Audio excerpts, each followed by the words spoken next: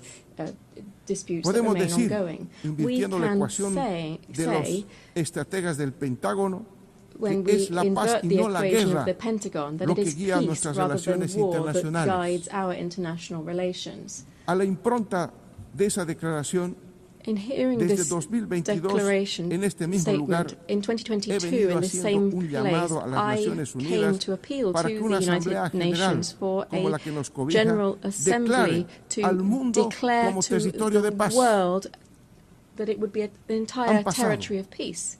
11 años and 11 years have passed since that historic declaration of CELAC, and 3 years since I made that statement in this assembly. Not only have we not declared the world as a zone of peace, rather we are facing the harsh reality of seeing how death is becoming increasingly normalized in international relations. We also feel the threat of fascism in all of its variants to try to exploit and dominate peoples at the current time. The threat of death has made, is covering Latin America and the Caribbean.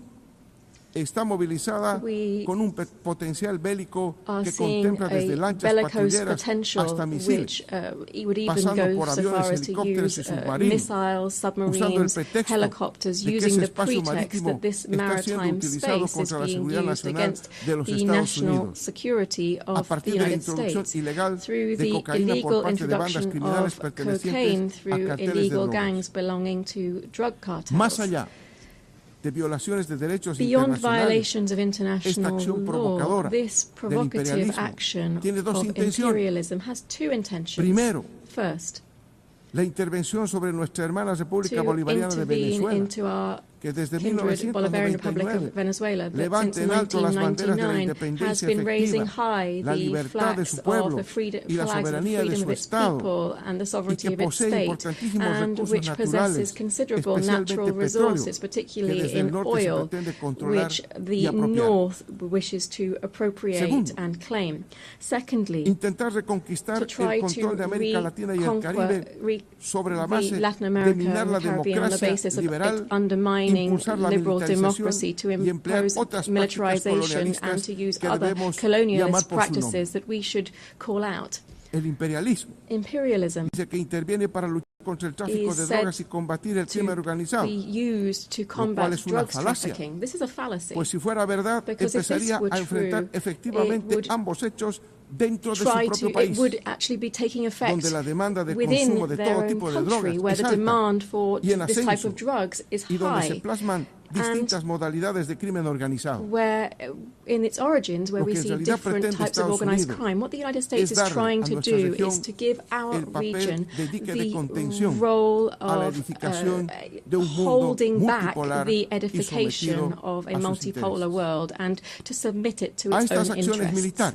Added to these military actions, the images of which have been seen around the world, we see other types of devastating actions, such as those aimed at strengthening the economic blockade against Cuba. Billions of dollars are owed by the United States to the Cuban state due to these unilateral coercive measures, which are explained on the basis of rejecting the first communist revolution, which will never be destroyed. The threat of death is also afflicting the Middle East. In the Middle East, el dolor de millones de familias por la muerte de decenas de miles de palestinos a manos del poderoso ejército israelita no encuentra consuelo ni se detiene.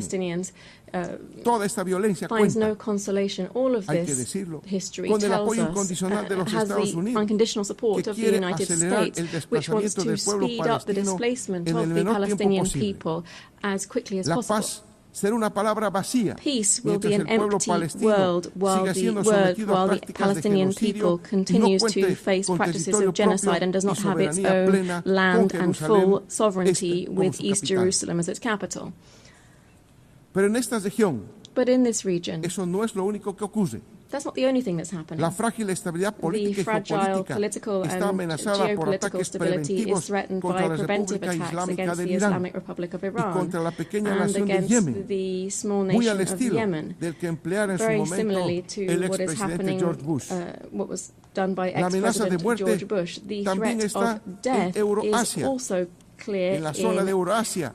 A pesar de los intentos intermitentes de lograr una salida política, la ambición expansionista de la OTAN, que no es otra cosa que el brazo militar del capital concentrado, apuesta a la prolongación del conflicto militar utilizando a Ucrania como punta de lanza contra la Federación Rusa. La amenaza de muerte no excluye Asia, el mar de China Oriental, área de gran importancia geoestratégica y económica, presenta al menos dos problemas que pueden incidir no solo en la región, sino en el mundo. El alejamiento de Taiwán de la soberanía de la República Popular China, como otro ejemplo de neocolonialismo explícito alentado por Estados Unidos, así como la controversia en torno a las islas Senkaku, cuya soberanía es disputada entre Japón, Taiwán y la República Popular China. Islas desiertas que en sustrato aparentemente se encuentran importantes recursos hidrocarburíferos. Por otra parte, la constante tensión entre Corea del Norte y Corea del Sur puede convertirse en un problema que no solo afecta a estos dos países, sino a la seguridad del mundo. Señoras y señores jefes de Estado, me he referido a todo este cuadro mundial para advertir a que esta nueva etapa de intervencionista imperialista se le debe llamar por su nombre, neocolonialismo. ¿Qué hacer? And what should we do? Recurro a esta pregunta que se formulara uno de los estrategas más brillantes de la lucha por la emancipación del trabajo frente al capital, que hoy también, en el siglo XXI, es de la vida contra la muerte, para proponer a ustedes lo siguiente. Primero, la creación de una comisión de reparaciones por la esclavitud, el apartheid, el genocidio y el colonialismo en los países del sur global. Para eso, las Naciones Unidas deben encontrar la forma para que los señores de la guerra y la muerte más bien destinen esos miles de millones de dólares en su carrera armamentista a un fondo de reparaciones. Que esta tribuna, la más alta del concierto internacional, sirva también para hacer un llamamiento y reconocer que el colonialismo y el neocolonialismo fue y es un error histórico que trajo y sigue trayendo consigo lacras sociales sobre la población que hace víctima. Lo que fue con las sociedades indígenas, especialmente, y hoy afecta a conjuntos sociales más amplios aún, en nombre de la construcción de un futuro justo, hoy debemos condenar el impacto devastador del colonialismo en el pasado y el presente. Hago un llamamiento a los jefes de Estado de la CELAC y de la Unión Africana para que unan sus esfuerzos y se opongan a las consecuencias negativas del colonialismo. Dicha comisión deberá crear mecanismos eficaces para establecer la justicia histórica en los siguientes ámbitos: reparación, derecho a la tierra, recuperación del ecosistema destruido por las acciones de los colonizadores y las corporaciones transnacionales, disculpas por el pasado colonial por parte de las antiguas metrópolis, restitución de los bienes culturales de los pueblos indígenas arrebatados por los colonizadores durante el proceso de expansión y genocidio, prevención de prácticas neocoloniales, programas para el desarrollo de los pueblos indígenas y la preservación de su cultura e identidad, indemnización a los pueblos que resisten la ocupación militar en sus territorios y los que padecen de bloqueos económicos y sanciones unilaterales. Segundo, convertir a la Asamblea General de las Naciones Unidas en un órgano vinculante body with binding power so that it can be an effective voice for all peoples and not a space where we simply realize the will of the most powerful.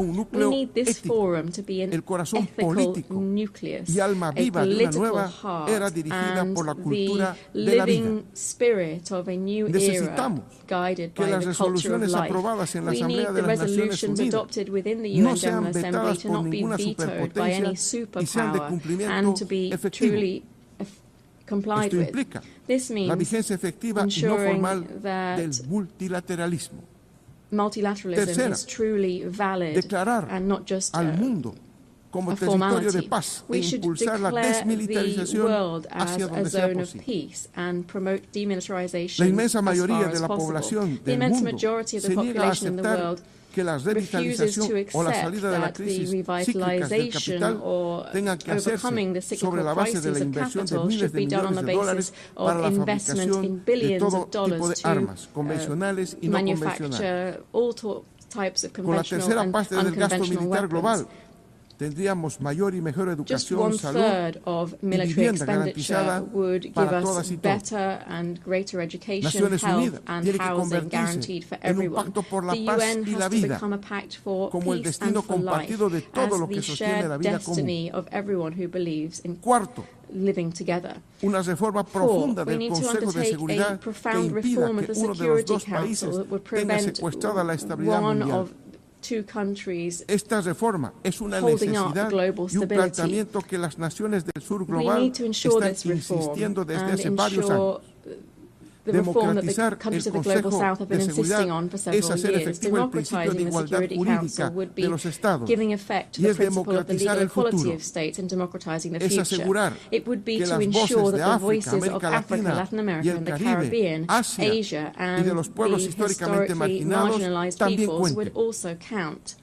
Quinto, Five, avanzar we hacia should la move Declaración towards Universal de los the Derechos de la Universal Madre Tierra. Declaration of the Rights of Mother Bolivia, Earth. junto a los pueblos Bolivia, together amazónicos, with the Amazonian levanta la voz people, para recordar la speaks up necesidad to urgente recall de the la urgent cooperación need for internacional international para cooperation fortalecer la to conservación strengthen de la the Amazonía, conservation of the Amazon. desde el fortalecimiento de la We should do soberanía de los so países through strengthening the amazónicos sobre el sovereignty bioma of Amazonian estratégico para el countries mundo. over this strategic Defender la biome for Amazonía the world. significa defender la Defending the vida. Amazon means defending life. Sexto, Six, rechazar we must todo reject tipo de guerra all comercial y trabajar forms por la of disminución commercial de las brechas war and económicas work y to sociales reduce entre los economic and países del social capitalismo divides central between the y los countries of países de central la periferia. capitalism and the countries on the periphery. Las guerras comerciales Trade afectan wars no not solo only a las affect empresas, companies, sino al but inmenso also mundo del the trabajo immense y disminuye a world niveles of alarmantes work. It la also posibilidad de que las clases subalternas accedan lessens a to una alarming levels the alimentación possibility aceptable. for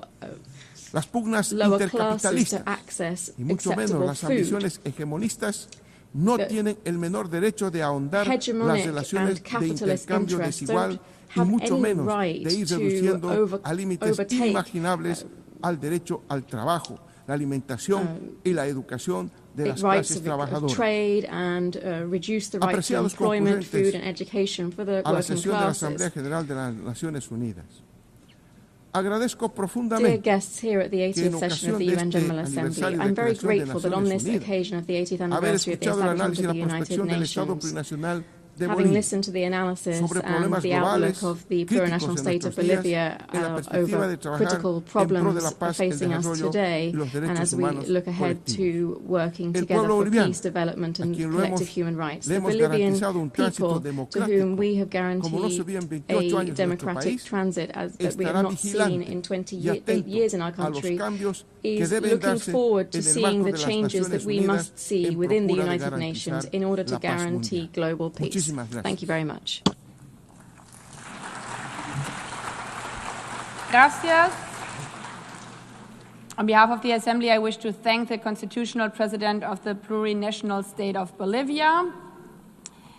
The Assembly will hear an address by His Excellency Brice Clotaire Oligui Nguema, President of the Gabonese Republic, Head of State and Head of Government. I request protocol to escort His Excellency and invite him to address the Assembly.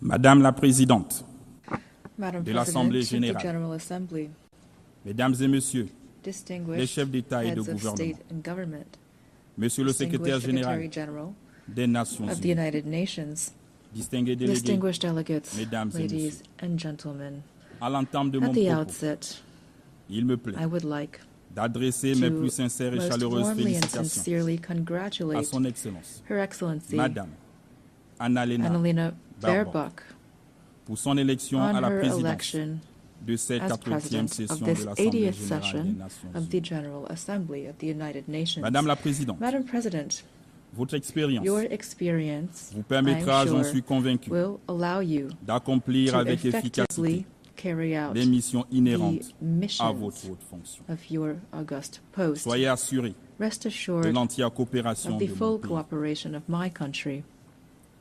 À Son Excellence, To His Monsieur Philemon Excellency, Yang, votre Philemon prédécesseur, Yang, your j'adresse predecessor, mes compliments pour le remarquable I travail pay accompli tribute to the durant son outstanding mandat. work carried out during his Enfin, term. je voudrais saluer à nouveau And lastly, I would like l'action to de Son once Excellence, again commend Monsieur His Antonio Excellency Guterres, Antonio secrétaire Guterres, général de notre Secretary organisation, General of tous les our efforts organization, for qu'il ne all cesse de of déployer the efforts that depuis he sa prise has de constantly made since he took up his office. Gabon, Gabon, my mon pays, country, est particulièrement is attentif keenly à interested l'initiative in ONU the 80 UN 80 qui initiative, vise which l'efficacité aims at opérationnelle ensuring operational face aux défis mondiaux efficiency in the face et à of la global rationalisation challenges, des mandats as well au sein du as to système des optimize Nations Unies. mandates within the UN system. Madame la Présidente, Madam President, il y a un an, 1 year ago, devant before cette this auguste assemblée, prestigious assembly, en qualité as de the président President de la of the transition de la République transition of the gabonaise, Republic of Gabon, je présentais le I processus presented the politique political entamé dans mon process pays begun depuis le in coup de la my country libération after opéré the le 30 août liberation 2022. coup which took place on August 30th, 2023. Au thème de l'élection After the présidentielle presidential election du 12 of avril April 2025, 12th, dont le 2025, processus for et which les the résultats process ont and été outcomes unanimement were salués unanimously par la endorsed communauté by the internationale. international community. Cette transition s'est This achevée transition par mon investiture le 3 mai culminated with my 2025. inauguration on May En qualité 3rd, de premier président 2025, élu as the first de la elected République president gabonaise, of the établissant Gabonese ainsi Republic, les bases thus de establishing l'ordre the démocratique. foundations of democratic order. Comme vous le savez, As you know, le Gabon a connu une Gabon transition pacifique, has undergone a exemplaire, peaceful marquée par and l'inclusion exemplary de transition l'ensemble des forces vives de la that nation, included all of the political parties in Cette our transition nation. This ouverte à un dialogue national smooth inclusif transition et à un référendum led to an constitutionnel inclusive national conforme au dialogue and a chronogramme constitutional qu'il s'est referendum in accordance with the agreed lequel se upon poursuivra timelines, par l'organisation and it des will élections continue législatives through the holding of legislative, local, et sénatoriales, and senatorial libres elections et that are transparentes. free and transparent. Pour ce faire, To this end, le premier the et le first second tour and des élections second jumelées round législatives of et locales combined legislative se tiendront and local le 27 elections will take septembre place on September et le 11 27th and October 11th, En 2025. ce qui concerne With regard to the l'élection election des of sénateurs, senators, celle-ci aura lieu this will take le place 8 on novembre November et le 8th, second and the tour est second fixé round is au scheduled for 29 November novembre 29th, 2025, 2025, en vue d'un with a retour view toward définitif a definitive à l'ordre restoration constitutionnel of dès constitutional janvier order 2026. by January 2026. Nous pensons légitimement We believe that ce this processus pacifique et peaceful historique and historic pourrait process d'ailleurs can faire l'objet serve d'enseignements as a et lesson d'études and a dans model divers milieux. in many other spheres. Le peuple gabonais The people of a puisé les Gabon ressorts have drawn de this ce success succès from dans son its histoire, history, sa culture de paix its culture of et peace, sa vision and partagée its du shared vision of the future. C'est l'occasion pour moi Here I would d'exprimer au like nom du peuple to gabonais express et au on mien behalf of the Gabonese nos people sincères and on my remerciements own à behalf l'Organisation des our Nations sincere Unies gratitude pour son to the United accompagnement Nations for multiforme. its multifaceted Je sais assistance. également I pouvoir compter know sur that l'appui de I l'ONU can count on the dans le support cadre de la of mise the en œuvre UN as we implement our national growth and development plan. This plan focuses on bolstering our energy capacity, on strengthening infrastructure, developing the digital sector, and on enhancing youth employment. Ladies and gentlemen, Gabon is standing before you again with a clear message. Our country has changed. After decades of tensions and political and economic missteps, the Gabonese people has chosen the path of reconciliation and renewal, thus becoming the symbol of and testament to the transformation of hardship into hope, of dependency into dignity, of division into unity, and all without bloodshed. Today, Gabon is no longer a country in limbo. It has returned to stand alongside other states, upright, dignified, and ready to take up its rightful place in the community of nations. The new Gabon, the exemplary Gabon that my compatriots are calling for, also means that the state in Gabon must serve its people from now on.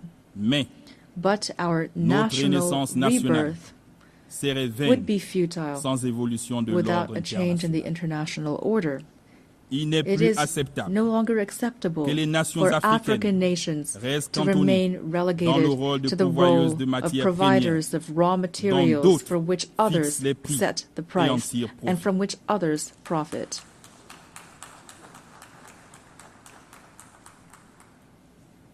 C'est donc le lieu pour moi d'inviter les investisseurs publics et privés à nous accompagner dans le cadre de partenariats gagnant-gagnant. Nous avons décidé de transformer nos ressources sur place, de créer des emplois chez nous, développer des filières industrielles africaines et dialoguer avec le monde sur des bases d'équité, de probité et de respect mutuel pour notre essor vers la félicité. Dans sa marche vers le développement, le Gabon, pays de paix et d'opportunité, continuera d'être une terre d'accueil pour tous ceux qui s'engagent à respecter nos lois, nos valeurs républicaines et à contribuer de manière exemplaire à l'essor national rise.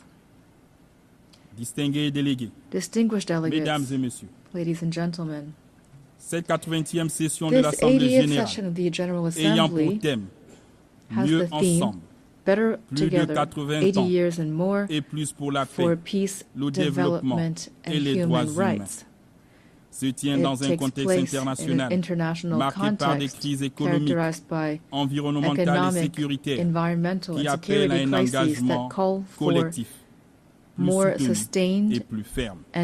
Ceci est une invitation urgente à faire face à ces préoccupations, conformément à l'esprit et à la valeur de la Charte des Nations Unies. Mesdames et messieurs, le monde offre aujourd'hui un visage profondément différent, alors que l'humanité n'a jamais disposé de tant de moyens technologiques pour assurer son bien-être. Jamais la paix et la sécurité internationale n'ont paru si fragiles et si menacées. Il est plus que temps que la paix règne sur la terre, et particulièrement en Afrique, si meurtrie par des conflits dont les donneurs d'ordre et financiers se trouvent hors du continent. Que les âmes se taisent en République démocratique du Congo, au Soudan, dans la Corne de l'Afrique et au Sahel. À cet égard, plutôt que de toujours stigmatiser et condamner les États du Sahel, la communauté internationale gagnerait à les soutenir dans leur lutte contre l'hydre-terrorisme. Mesdames et messieurs, Ladies and gentlemen, le 12 décembre on December 12, 1988, le Gabon reconnaissait officiellement l'État de la recognized the Palestine. state of Palestine. Hier comme aujourd'hui, then, as now, nous soutenons we la solution support à the deux two-state États, solution, seule voie, the only conforme way aux in résolutions accordance des with Nations UN Unies, resolutions pour to garantir une paix guarantee juste a just et and lasting durable peace entre Israéliens between et Israelis Palestiniens, and autant Palestinians, que la sécurité as well as to internationale. guarantee international security. De même, In this vein, le Gabon ne peut que réitérer Gabon sa must position reaffirm en faveur de la levée its de l'embargo position imposé à in Cuba favor of lifting the en raison embargo de son imposed impact on Cuba négatif due to its sur negative le effect bien-être on the des well-being populations. of Cuba's people. Nous réaffirmons solennellement We solemnly reaffirm notre our plein full support appui aux efforts for internationaux international efforts menés à travers le monde carried pour out throughout the parvenir world à la paix. to achieve peace. Ces efforts These efforts devraient être must centrés sur be l'humain, centered on humans, notamment especially les femmes women et les jeunes. and youth. Dans le cadre du Through pacte pour l'avenir the Pact for the de Future of 2024, 2024, l'ONU the UN must doit continue continuer to à encourage encourager et and appuyer support l'action cruciale des femmes, the crucial action résultant de la of déclaration women, et du programme stemming d'action from de the Beijing, declaration dont nous and célébrons the les Beijing 30 ans Declaration cette and année. Program of Action, of which we're celebrating the Madame la 30th Présidente de anniversary this l'Assemblée year. Générale, Madam President Monsieur le of the Secrétaire General Général des Assembly, Nations Secretary Unies, General of the United la Nations, triple crise the planétaire triple planetary des changements crisis climatiques, of climate change, de l'appauvrissement biodiversity de la loss, biodiversité and pollution et de la pollution is est une menace an existential existentielle pour threat l'humanité. for humanity. Pourtant, And yet, les efforts de la the communauté efforts of the international internationale community face à ces défis to address these restent challenges dramatiquement remain insuffisants. drastically inadequate. Le traité de The la Treaty on biodiversité, Biodiversity au-delà des beyond juridictions national nationales jurisdictions, que nous venons de ratifier, which we have just vient combler ratified, un vide juridique fills et offre a un legal cadre gap ambitieux and provides an pour une ambitious gouvernance framework équitable for et equitable durable and dans la sustainable biodiversité. governance of biodiversity. Ensemble, Together, nous avons une we have réelle a real opportunité opportunity de faire de to ce make traité this treaty un a véritable true levier driver of de transformation transformation for pour les present and générations future présentes et generations. futures. Le Gabon est le Gabon gardien d'une partie is du the bassin du guardian Congo, of part of the Congo deuxième Basin, poumon vert de la the second planète. largest green Ce lung patrimoine of our exceptionnel planet. This ne sera pas extraordinary sacrifié heritage aux appétits must not be financiers. sacrificed to financial Nous demandons rapacity. un We partenariat call for mondial an equitable équitable global où la partnership protection de nos forêts in which the protection of s'accompagne our forests is d'une accompanied juste by rémunération fair compensation pour for les the services ecological écologiques services rendus à these l'humanité. forests provide to humanity.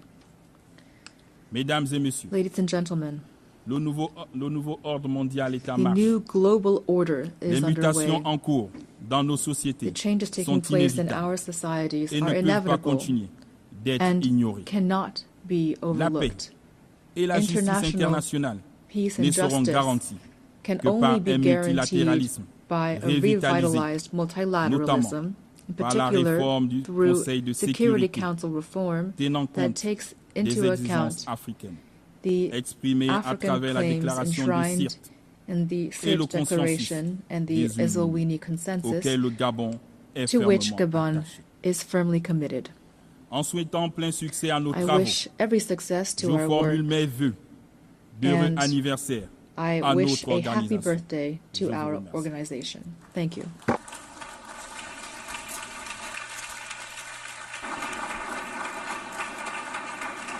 I thank you and happy birthday to all of us. On behalf of the Assembly, I wish to thank the President of the Gabonese Republic, Head of State and Head of Government. The Assembly will hear an address by His Excellency John Dramani Mahama, President of the Republic of Ghana. I request protocol to escort His Excellency and invite him to address the Assembly.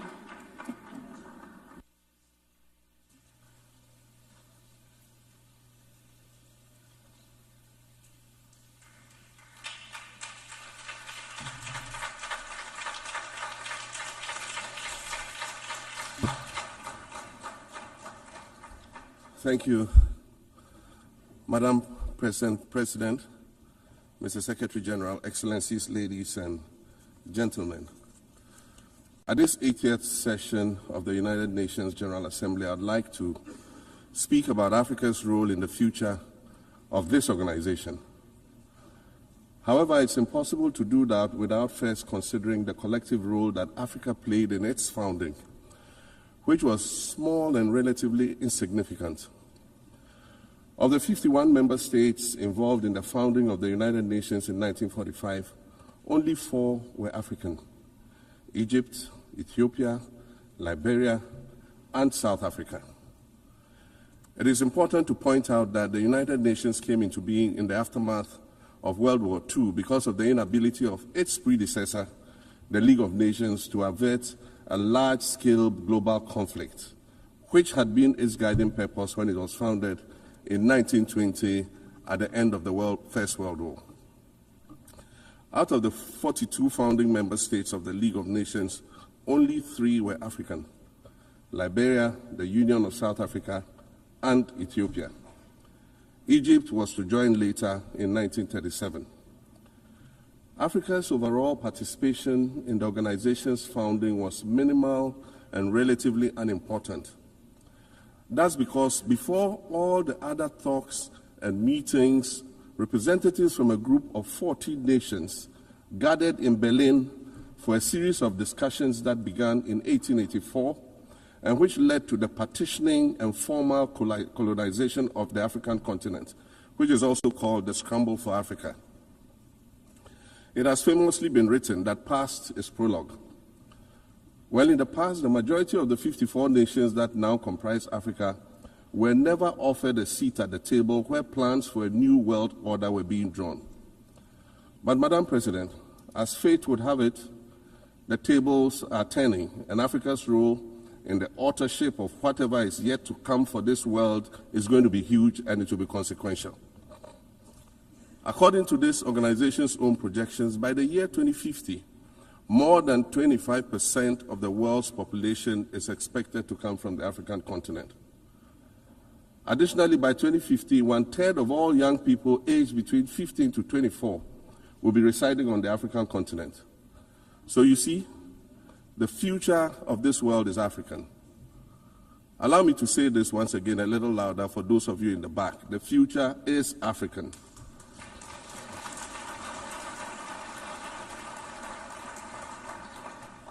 Already today, Africa is a catalyst for human potential and development, as well as for economic reform and ecological stability. Africa is a catalyst for systemic change. If this reality, which is fact-based and straightforward, seems provocative or unsettling, perhaps it's because you are viewing it through the lens of centuries of filters, colonialism and imperialism, and the resulting implicit bias. Maybe you are unaware of the resilience of African nations or their remarkable ability to make a strong comeback just when you think it's safe to count them out. That is what is happening right now in my own country, Ghana. Our constitution limits leaders to 2 4-year terms. In January, I was sworn in for a second term, which, let me point out, was non-consecutive with my first term. Our currency, the Ghana cedi, was rapidly depreciating, faced with rising inflation, a huge debt burden, and low morale amongst our citizens. My new administration settled down quickly and embarked on an ambitious program of comprehensive transformation designed to restructure Ghana's economic foundation and enhance our competitive standing globally. We refer to this process of recalibration as our reset agenda. In just 8 months, we have achieved significant reduction in inflation from 23.8% in December 2024 to 11.5% in August 2025, restoring price stability for our citizens.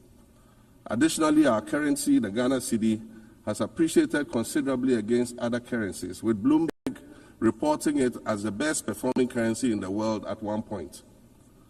Our improved sovereign credit rating reflects increasing investor confidence in our economy, and our 24-hour economy initiative promises to transform our economy.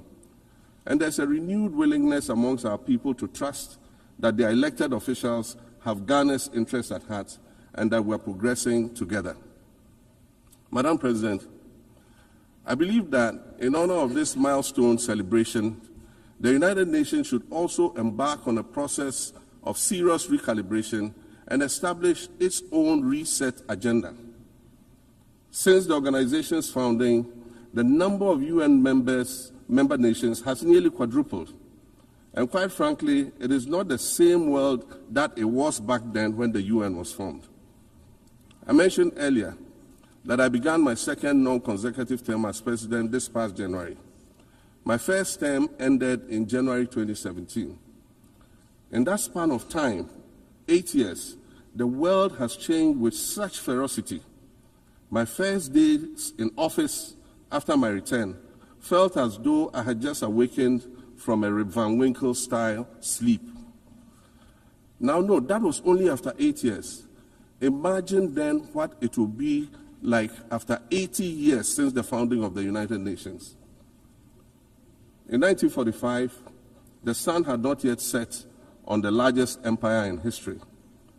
The most common mode of international travel was by sea. The personal computer had not been invented, let alone made portable. And television, a new convenience, was still in its infancy, albeit in black and white color. Relations between the US and the Soviet Union were turning frosty, with Winston Churchill declaring that an iron curtain has descended across the European continent.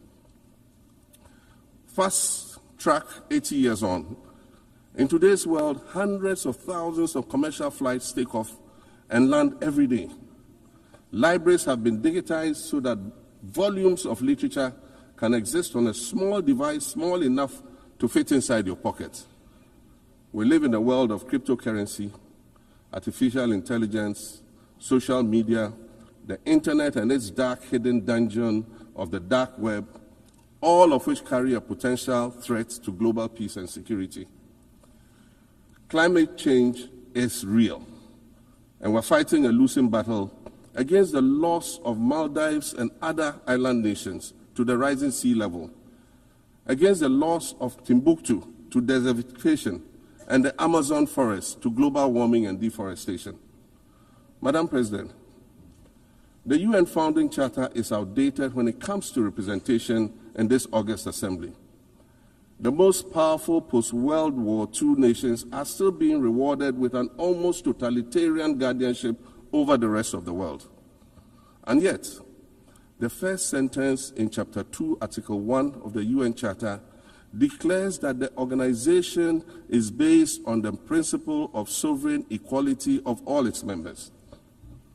If this were true, and was the case, a continent as large as Africa, with its numerous UN member states, would have at least one permanent seat on the Security Council.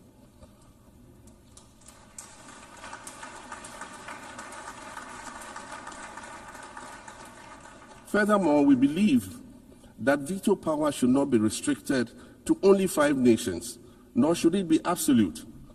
There must be a mechanism in this House for the General Assembly to challenge a veto. No single nation should be able to exercise an absolute veto to serve its own interests in a dispute. In 1995, during the 50th anniversary of the United Nations, Nelson Mandela stood in this very spot, and he said, "The United Nations has to reassess its role, redefine its profile, and reshape its structures. It should truly reflect the diversity of our universe and ensure equity among the nations in the exercise of power within the system of international relations in general and the Security Council in particular." I close quotations. 30 years later, we African leaders are still making the same simple request for a permanent seat on the Security Council with the power of a veto. So today, Madam President, I stand here in this exact spot and ask the world, if not now, then when? We demand not only a reform of the Security Council, but also a reset of the global financial architecture, which is currently rigged against Africa. Africa must have a greater say in the world's multilateral financial institutions. And while I'm making requests, I'd like to call for the removal of the blockade on Cuba.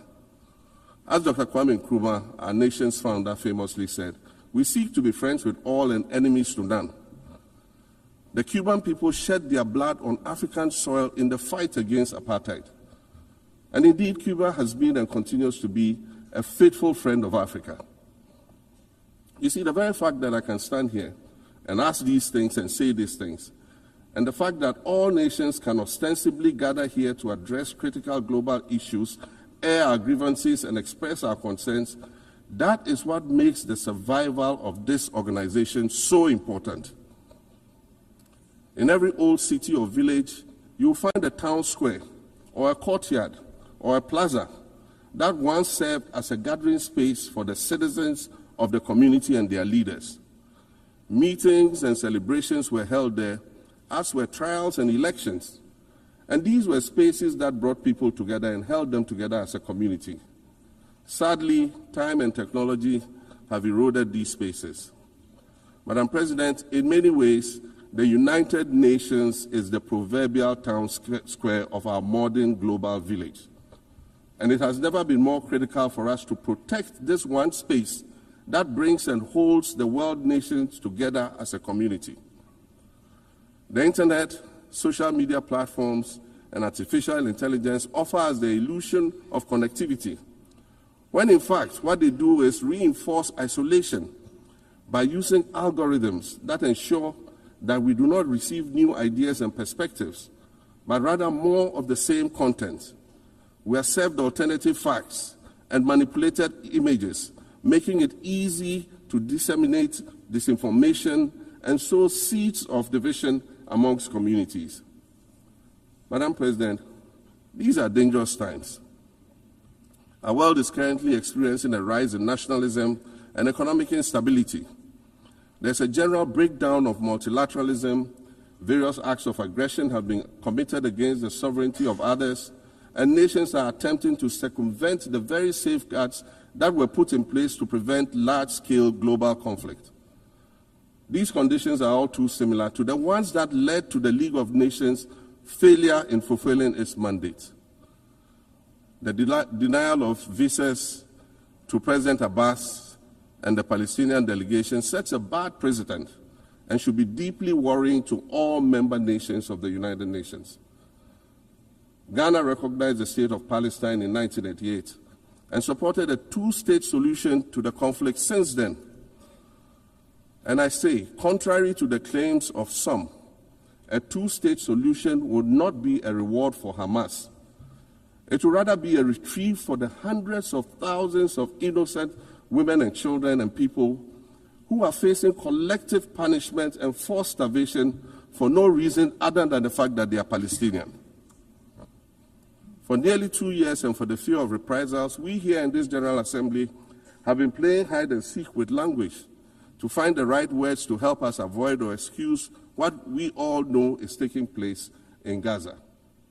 But here is the thing, it doesn't matter what you call it.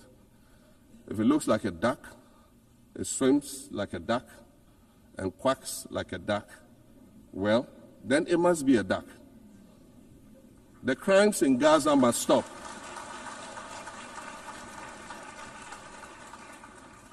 The crimes in Gaza must stop.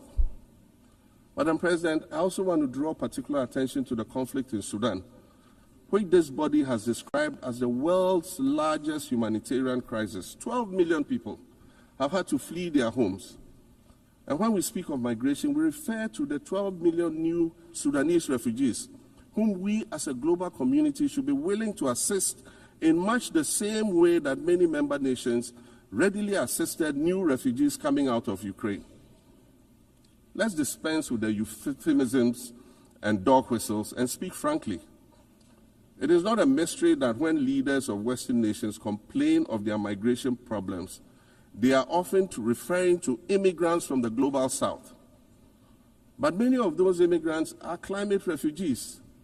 And interestingly, the global north emits 75% more greenhouse gases than the global south.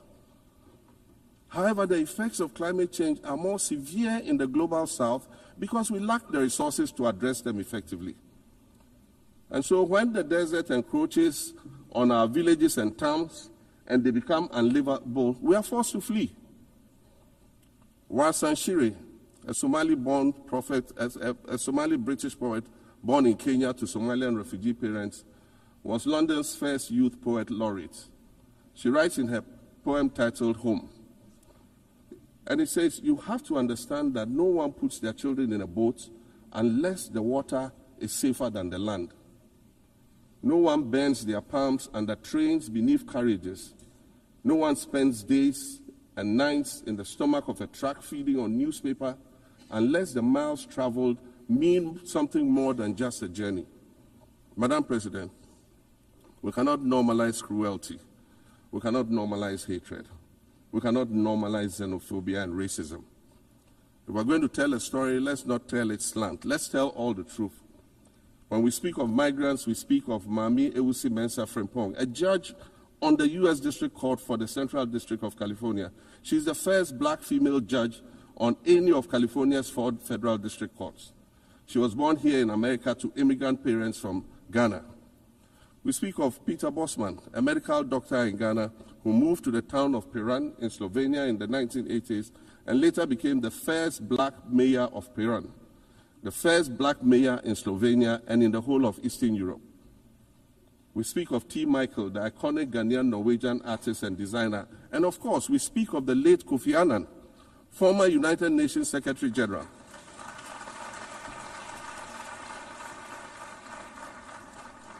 Former United Nations Secretary General and Nobel Peace Prize recipient, who was born in Ghana but spent his adulthood in various places in America and Europe. These are people who have brought great distinction to the countries that they decided to call home. Just as the migrants and the children of migrants before them did, I dare say these are not invaders. These are not criminals. Madam President, the slave trade must be recognized as the greatest crime against humanity. As the African champion on reparations, Ghana intends to introduce a motion in this August body to that effect. More than 12.5 million Africans were forcibly taken against their will and transported to create wealth for the powerful Western nations. We must demand reparations for the enslavement of our people and the colonization of our land that resulted in the theft of our natural resources, as well as the looting of artifacts and other items of cultural heritage that have yet to be returned in total. We recognize the value of our land and the value of our lives, as did our colonizers, as well as the governments that happily paid reparations to former slave owners as compensation for the loss of their property in quotes, and that property for which they received compensation was paid referred to enslaved people who had been freed. Madam President, an increasingly insecure world is witnessing upward spending on defense budgets of bilateral partners and steep cuts in official development assistance. Since July 2024, it is estimated that there's been a 40% drop in humanitarian aid globally. In this era of global uncertainty, Africa must exercise sovereignty over its natural resources to raise the necessary funds to ensure the well-being of its citizens. The days of parceling out vast concession areas to foreign interests for exploitation must come to an end. We'll continue to welcome foreign investment, but we must negotiate better for a bigger share of the natural resources that belong to us. And we must insist on value addition to these resources. We're tired of the continued image of poverty-stricken, disease-ridden rural communities living at the periphery of huge foreign-controlled natural resource concession areas. We're tired of having people extract the most they can from us and in return offer us the very least by way of respect, consideration, and dignity. We're tired of not being represented in ways that reveal the richness and complexity of our history or acknowledge all that we have overcome to arrive here in this liminal space of untold possibilities. Allow me to echo the Indian-American writer Arundhati Roy, who wrote, "Another world is not only possible, she is on her way. On a quiet day, I can hear her briefing." I want to add that for the sake of Africa, and quite selfishly for the sake of my 18-year-old daughter, I hope that this new world that is arriving is a place of safety and equality for women and girls. To succeed, we must empower everyone, including women and girls, to reach their full potential. In closing, Madam President, I'd like to congratulate you on your election to preside over this historic 80th General Assembly and on being the 5th woman to hold this distinction. I'd also like to congratulate Her Excellency Nana Jane Opoku-Agyeman on being the first woman Vice President of Ghana.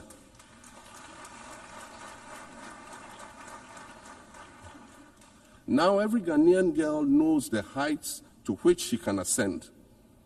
Words matter, but issues of representation matter even more, which is why Ghana looks forward to the appointment of a woman as Secretary General of this organization in the near future.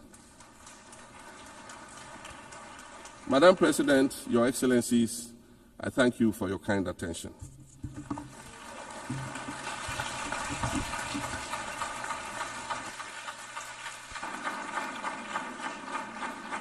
On behalf of the General Assembly, I wish to thank the President of the Republic of Ghana.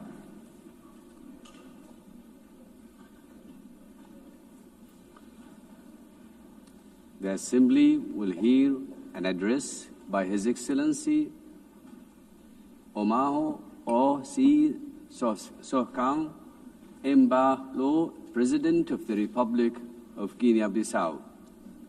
I request protocol to escort His Excellency and invite him to address the Assembly.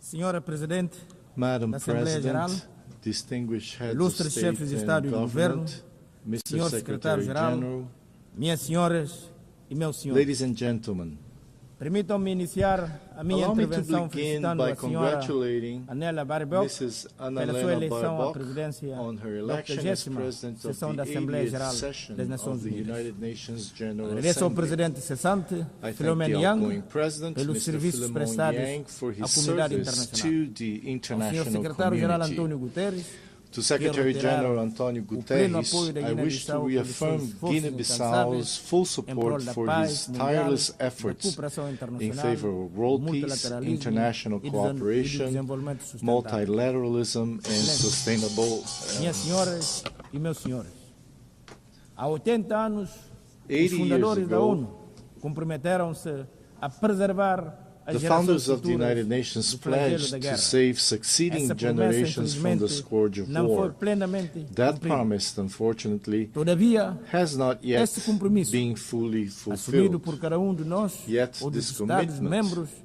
ao aderir à Carta undertaken das by Nações each member Unidas, state upon continua joining the válido. UN Charter E ele remains perpetua-se valid and através do continues empenho to be de honored cada capacete azul, through the cada dedication trabalhador of every humanitário, UN que muitas das peacekeeper vezes and every faz a humanitarian diferença worker entre a vida e a morte who often em zonas make de the conflito difference ou between na life and sequência death de in desastre conflict natural. zones or As following suas natural agências, disasters. nomeadamente a UN OMS, agencies such as UNESCO, WHO, UNESCO, UNICEF, FAO, WFP, UNHCR, and UNDP, among others, provide treatment, education, vaccines, food, and protect every day millions of human beings and contribute to the fight against poverty and discrimination against women and girls all over the world. The United Nations remains relevant, especially in these times of deep global uncertainty and crisis. It continues to be the only forum where all nations, large and small, have a seat and a voice. Excellencies, ladies and gentlemen, we live in a world confronted by multiple crises. We are witnessing what Secretary General Antonio Guterres has called polycrisis. Conflicts in Ukraine, Gaza, Sudan, and other regions persist. Socioeconomic inequalities, environmental shocks, political instability, and humanitarian emergencies disproportionately affect developing countries, with the greatest impact on small island developing states.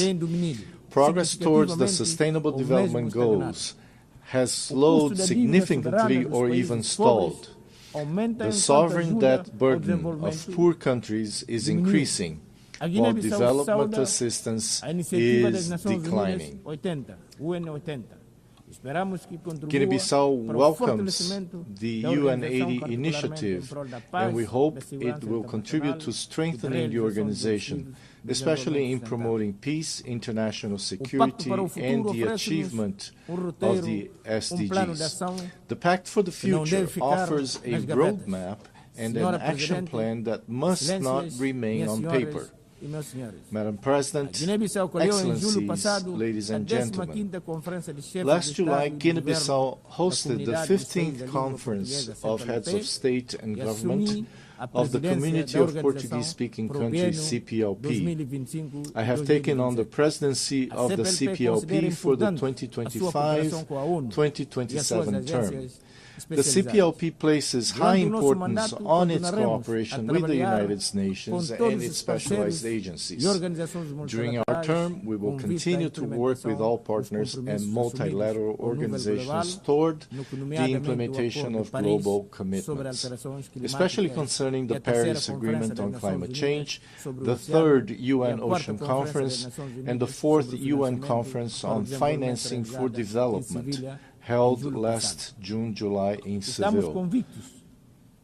We are convinced that two major international meetings scheduled for November, namely COP30 in Belém, Brazil, and the 2nd World Summit for Social Development in Doha, Qatar, will serve as key platforms and opportunities to strengthen our cooperation and to advance our shared goals.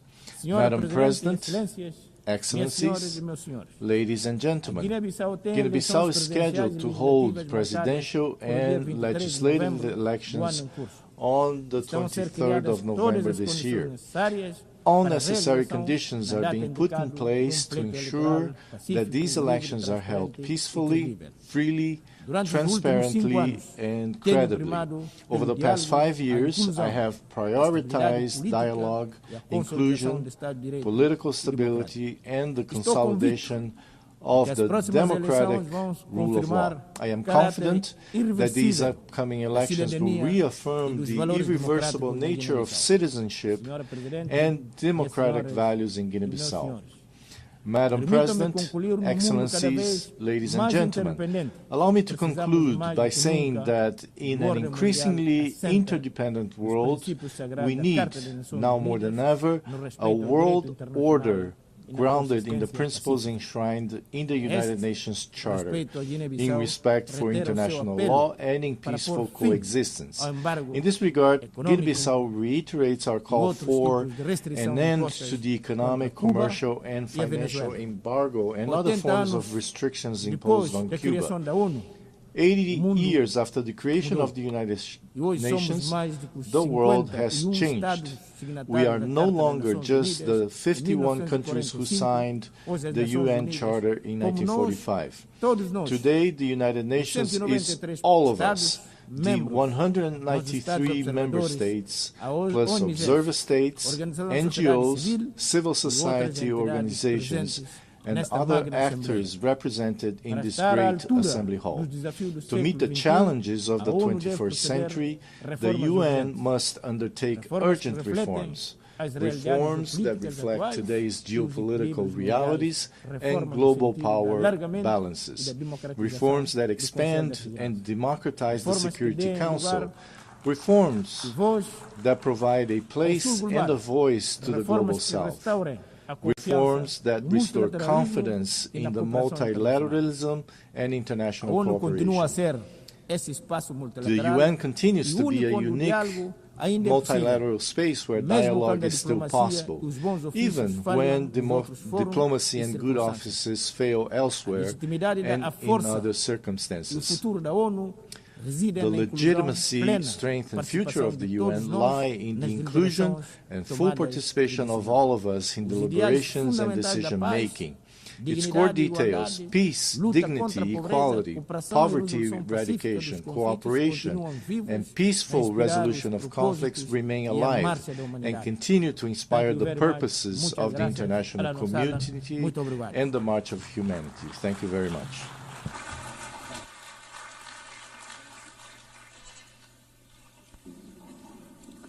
On behalf of the Assembly, I wish to thank the President of the Republic of Guinea-Bissau.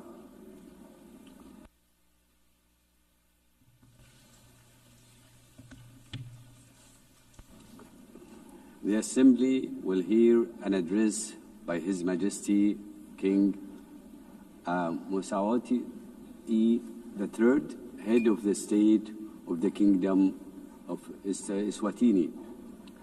I request protocol to escort His Majesty and invite him to address the Assembly.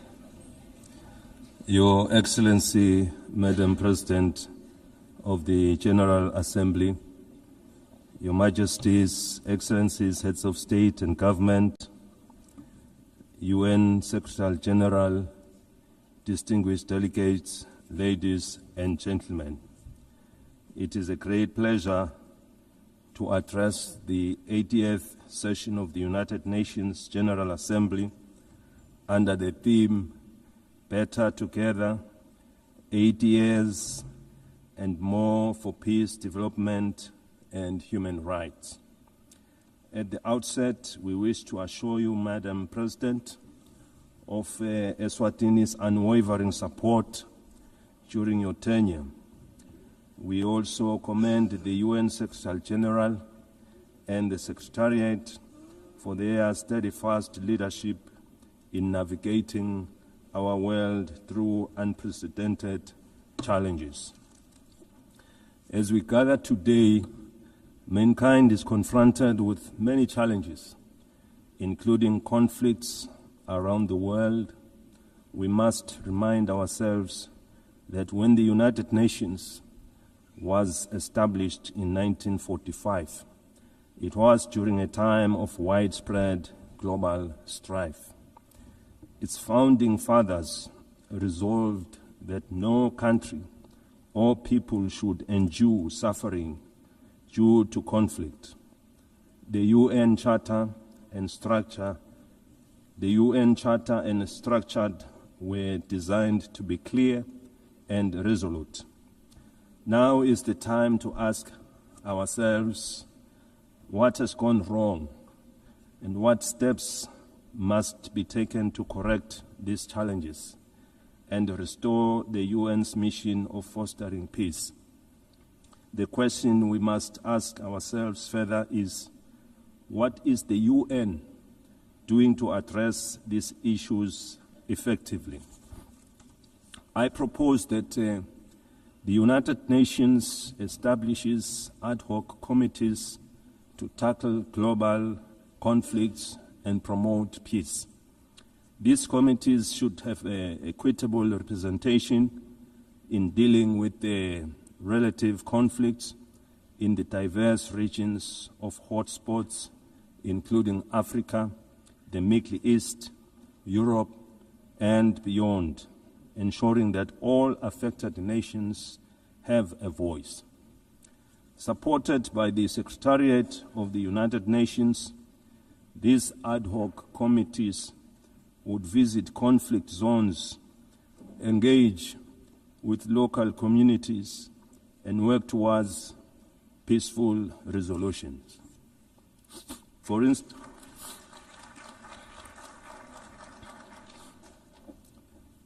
instance, in Africa, the conflicts in Sudan, South Sudan, Somalia, the Sahel, and the Great Lakes need the intervention of these ad hoc committees.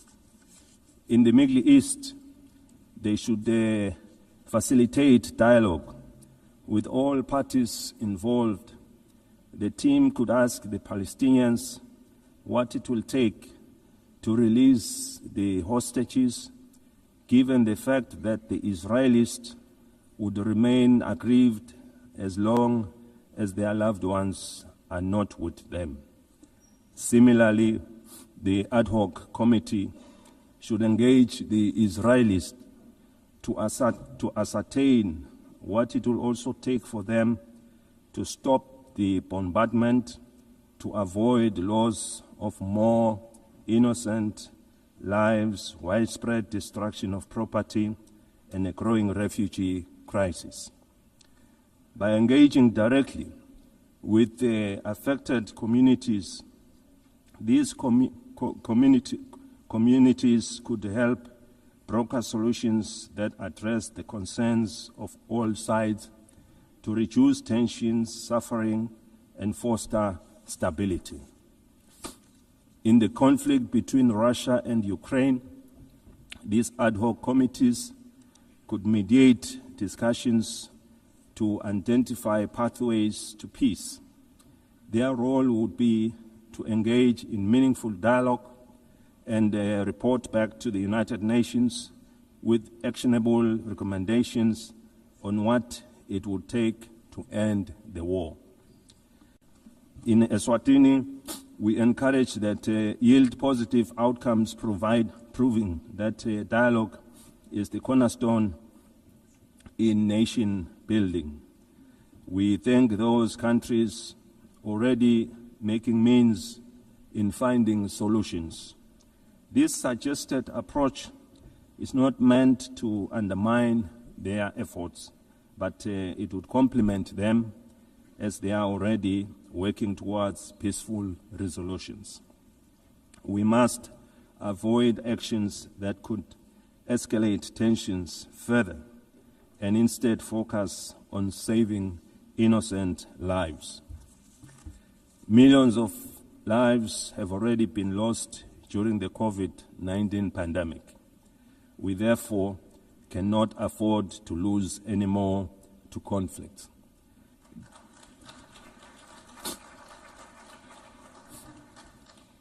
The UN must now focus on supporting the building of economies of the world to address issues of poverty and the global financial crisis which we experienced after the COVID-19 pandemic. By investing in these areas, we can create conditions for lasting peace. We therefore need one another in building and supporting our development initiatives in our respective countries. The time for action is now. The UN was established in pursuit of international law and peace, and its mandate dates back decades. In 2025 and onwards, we must renew our commitment to this mission. By forming these ad hoc committees and making informed, inclusive decisions, we can work towards a world where peace prevails and no nation or people suffer needlessly. We have been calling for the restructuring of the United Nations as a body representing all member states.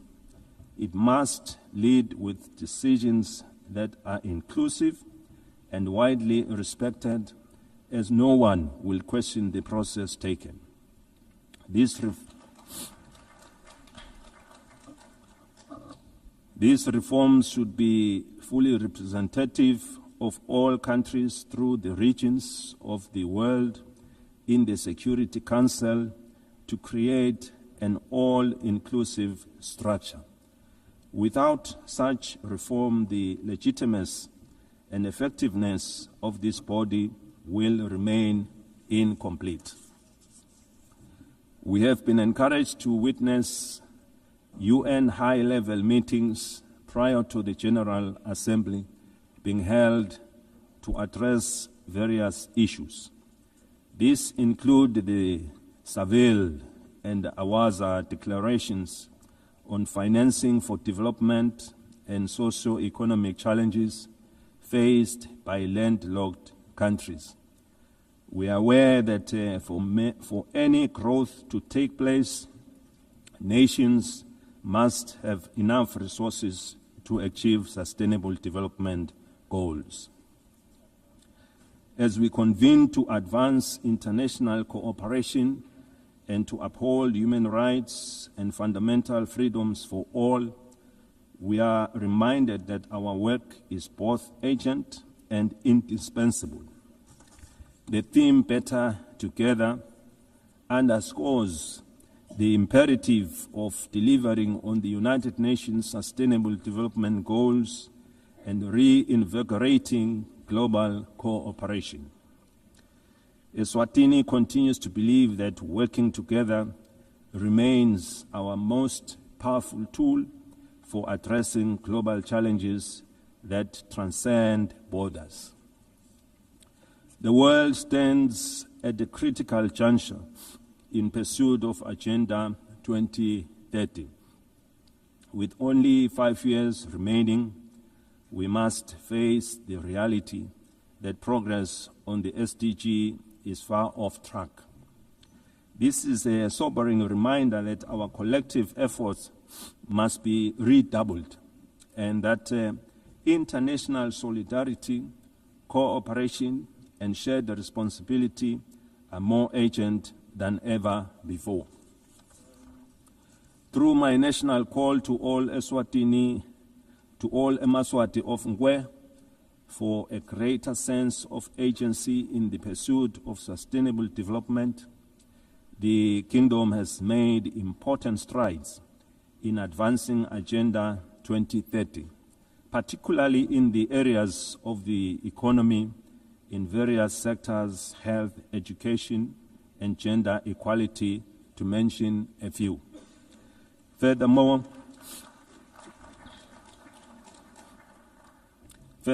the country's literacy rates have improved, reflecting our investments in education, while the nation continues to be empowered through targeted programs that strengthen their role in our society and economy. These achievements demonstrate what is possible when determination and partnership come together. While we have witnessed the GDP growth of our economy, we remain with a number of challenges to address, and we count on the UN for support to become one of the advanced economies of the world. We have implemented initiatives to grow our economy and attract new investments by opening trade opportunities with other countries that give access to regional and international markets. Your Excellencies, the global economy remains fragile. Persistent inflation resulting in rising food and energy prices, as well as tightening financial conditions, have eroded fiscal space for many developing nations. Across sub-Saharan Africa, countries spend on average 12% of government revenues on debt servicing, diverting resources urgently needed for social cohesion programs. Esuatini also advocates for trade facilitation and economic diversification, simplifying customs procedures, reducing regulatory barriers, and enabling greater participation in regional and global value chains. In this regard, the African Continental Free Trade Area has the potential to boost intra-Africa trade by up to 52%, drive industrialization, and create millions of jobs. For countries like Esuatini, the AfTA offers more than market access. It provides a pathway to overcome geographic constraints through regional integration, cooperation, and efficient trade corridors. In an increasingly connected world, the Kingdom of Eswatini is actively striving for digital transformation as a catalyst for sustainable development. Esuatini is open for business in technology and looks forward to partnering and sharing experiences with other developed countries in advancing our technologies. Esuatini is proud of the significant progress achieved under Sustainable Development Goal 3. We welcome the progress made in the ratification of the Pandemic Treaty. This landmark agreement is essential for strengthening preparedness and resilience against future health emergencies, fostering effective and equitable cooperation. We remain deeply concerned about the decline in bilateral and multilateral support for global health priorities. Weakening our joint efforts threatens to erode decades of progress in this sector, as health is a global security. The Kingdom of Esuatini recognizes that the increasing frequencies and intensity of natural disasters, emergencies, and protracted crises highlight the urgent need for integrated responses that bridge humanitarian relief, long-term development, and peace building. We urgently need to strengthen disaster preparedness, build resilient communities, and integrate emergency responses with sustainable development. Esuatini, like other countries in the region, has many young and marginalized groups who face unemployment and inequality in various sectors. Ensuring empowerment, capacity building, and employment is our priority, and with the support of the UN programs, we are taking deliberate steps to provide a more enabling environment to guarantee their future. We equally recognize the rights and potential of persons with disabilities who continue to face disproportionate barriers to education, employment, and social participation so that they can fully contribute to and benefit from national development. The United Nations General Assembly Resolution 2758, adopted in 1971, did not address the issue of Taiwan's representation in the United Nations, and it does not preclude their participation in the UN system. The United Nations must seek suitable ways of including Taiwan so that she can better contribute to realizing the UN Sustainable Development Goals.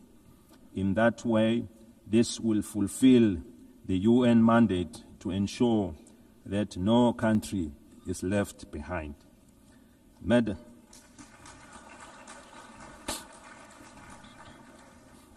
Madam President, in conclusion, we are entrusted with the hopes of our people and the future of our children.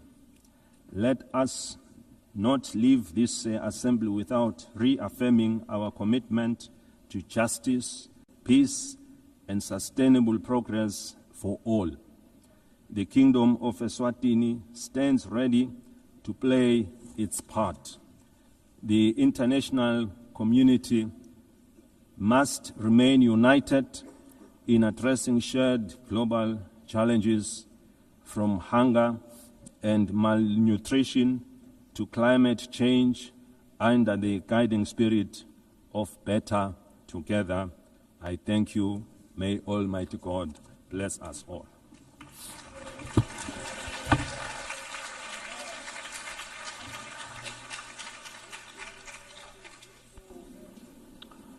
On behalf of the Assembly, I wish to thank the head of the state of the Kingdom of Esuatini.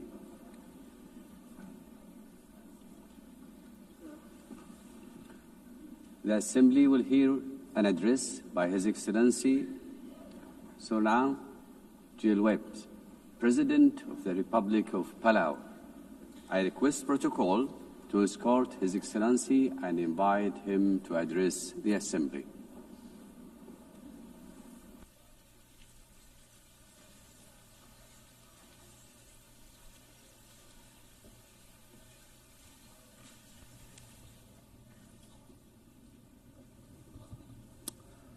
Madam President, Secretary General, Excellencies, distinguished guests, delegates, it is my great honor to address this Assembly at a milestone moment, the 80th anniversary of the United Nations. 80 years ago, nations scarred by war came together to say, never again. They built this organization on the belief that cooperation, not conflict, could guide humanity forward. Today, as we reflect on that founding vision, let us remember the United Nations was not built for the powerful, but for all nations, large and small. In Palau, we have a saying, "Ndisen son embrari aklois." Small twigs banded together can light the fire that can bring the pot to boil. This wisdom reminds us that even the smallest among us, when united and determined, can drive meaningful change. The recent International Court of Justice advisory opinion affirms this truth, that our voice, though often overlooked, carries the weight of justice. We thank Vanuatu for their leadership and recognize the Pacific youth who co-led this charge. The advisory opinion confirmed that what we have always known. 1.5 degrees is not optional. It is now the benchmark for international law. Let us defend this limit as the political, moral, and legal anchor of the Paris Agreement. The world is at war. Defense spending is at an all-time high, approaching $3 trillion annually. We have many problems. And now more than ever, we need to come together. We are also at war. Our shores are being invaded by seawater. Our homes are being blown away by storms. Our roads are being washed away by torrential rains. Our reefs are overheating. Our fish are disappearing. And our land is on fire. This is our daily battle. And ahead of COP30 in Belém, we must see new nationally determined contributions submitted without delay, particularly from major emitters. And they must be aligned with the 1.5 degree trajectory. We applaud Australia's leadership in setting incredibly ambitious and achievable 2035 emissions reduction targets and developing clear strategies to reach its net zero emissions pathway by 2050. Australia leads the way in supporting Pacific Islands in accelerating the energy transition. This is a testament to the kind of leadership needed to defend and ensure a safe and prosperous future for all. However, ambition without implementation is an empty promise. For SIDS, the fight depends on climate finance. Too often, our countries are trapped in systems that are overly complex, slow, inaccessible. Finance must be predictable and adequate. It should not create new debt. It should free us to implement our NDCs, adapt to climate change impacts, and address loss and damage.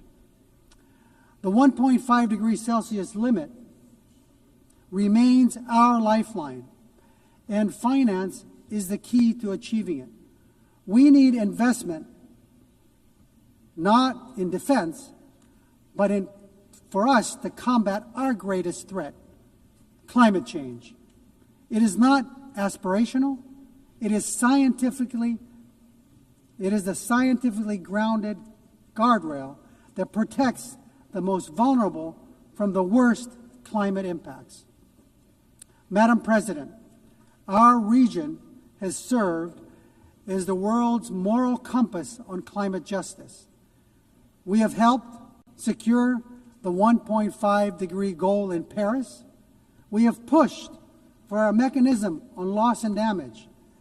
If the world is serious about 1.5, we urge you to come to our region, to see with your own eyes what the Pacific is facing, and be moved to act. That is why COP31 must be a Pacific COP, hosted by Australia, shaped in partnership with the Pacific. Madam President, on the issue of climate solutions, deep-sea mining has been incorrectly promoted as the silver bullet for the climate crisis. If we rush forward without understanding the consequences, we risk inflicting irreparable harm. The loss of biodiversity, the release of carbon, damage to our water column, and the destruction of fisheries that sustain our people is unfathomable.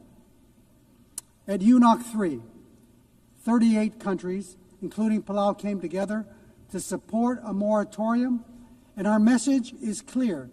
We must let science guide before we exploit the deep sea. The historic BBNJ agreement enters into force in January. And while Palau is proud to be the first ratifier, we couldn't have lit this fire alone. Like the Palauan proverb of the twigs, crossing the collective effort of over 60 countries demonstrates that we are better together. While we celebrate this achievement, we need even more nations to join this commitment to truly safeguard our ocean's future. Colleagues, the BBNJ agreement presents an unprecedented opportunity to design new ocean governance institutions where SIDS have a voice from the start. We are big ocean states, and we call on our partners, including the EU, to support a SIDS seat in the BBNJ governance structure. Excellencies, the stakes for SIDS could not be higher. Our economies are small, our vulnerabilities are acute, and our physical space is painfully narrow. The Antigua and Barbuda agenda for SIDS gives us a blueprint for resilient prosperity, but it cannot stand without tools. That is why the Seville commitment matters. The world has finally recognized that the financial system cannot be fair if it measures only income and ignores vulnerability. Multilateralism is our only shield, yet too often it is sidelined blacklisted, and cut off from finance, and boxed in by rules we did not write. We demand a seat not as bystanders, but as equal architects of our shared future.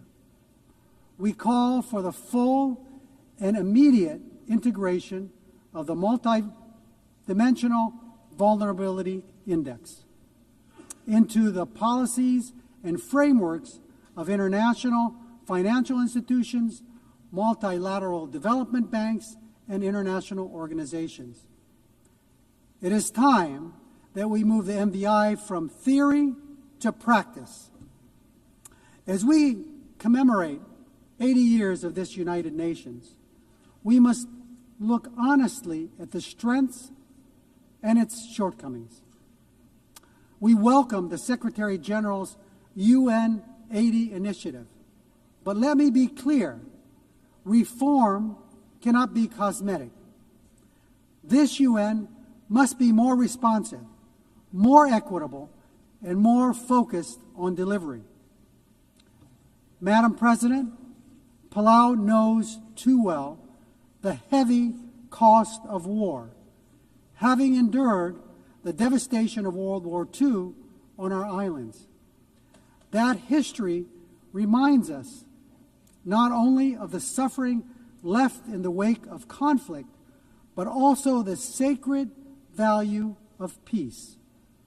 Palau has always stood for dignity of every human life and for the peaceful resolution of disputes through dialogue and respect for international law. Our positions, whether in support or restraint, are always guided by a deeper purpose, the pursuit of peace that is just, lasting, and stable. We believe that a durable solution, one that envisions two peoples, Israelis and Palestinians living in two democratic states, side by side, in peace and in dignity and security, within mutually recognized borders, is essential for lasting peace. Russia's unprovoked war against Ukraine is a stark reminder that when international law is disregarded, peace everywhere is placed at risk. It is only through respect for the rules-based order that all nations, large and small, can live securely. Continuing in that spirit of respect for life and stability, I must raise an important issue of principle. Years ago, China wrongly interpreted UNGA Resolution 2758. And today, it continues to claim that Taiwan is a part of the People's Republic. The end result has been Taiwan been silenced. The 23 million people's voices have been kept unheard, keeping Taiwan out of fully participating in the UN system and contributing to the world. Palau believes that inclusivity, which includes Taiwan, strengthens the United Nations, and that no community should be barred from contributing to the solutions of our world that it so desperately needs. Madam President, let me close with another Palauan proverb. It's about tides. Dol raidis. An incoming tide should lift everyone. The choices we make together are about lifting all of us, ensuring the next generation inherits a world that sustains them just as it has sustained us. As we face today's greatest challenges, climate change, ocean decline, debt, inequality, wars, and conflict, no nation can carry the weight alone. But together, guided by the spirit of the UN's founding and strengthened by 80 years of hard-learned lessons, we can turn the tide. Let this assembly be remembered not only for the words we speak, but for the actions we take and for the resilience we build, the justice we uphold, and the future we secure for the generations yet to be born. We are better together. God bless you. Sulang, thank you.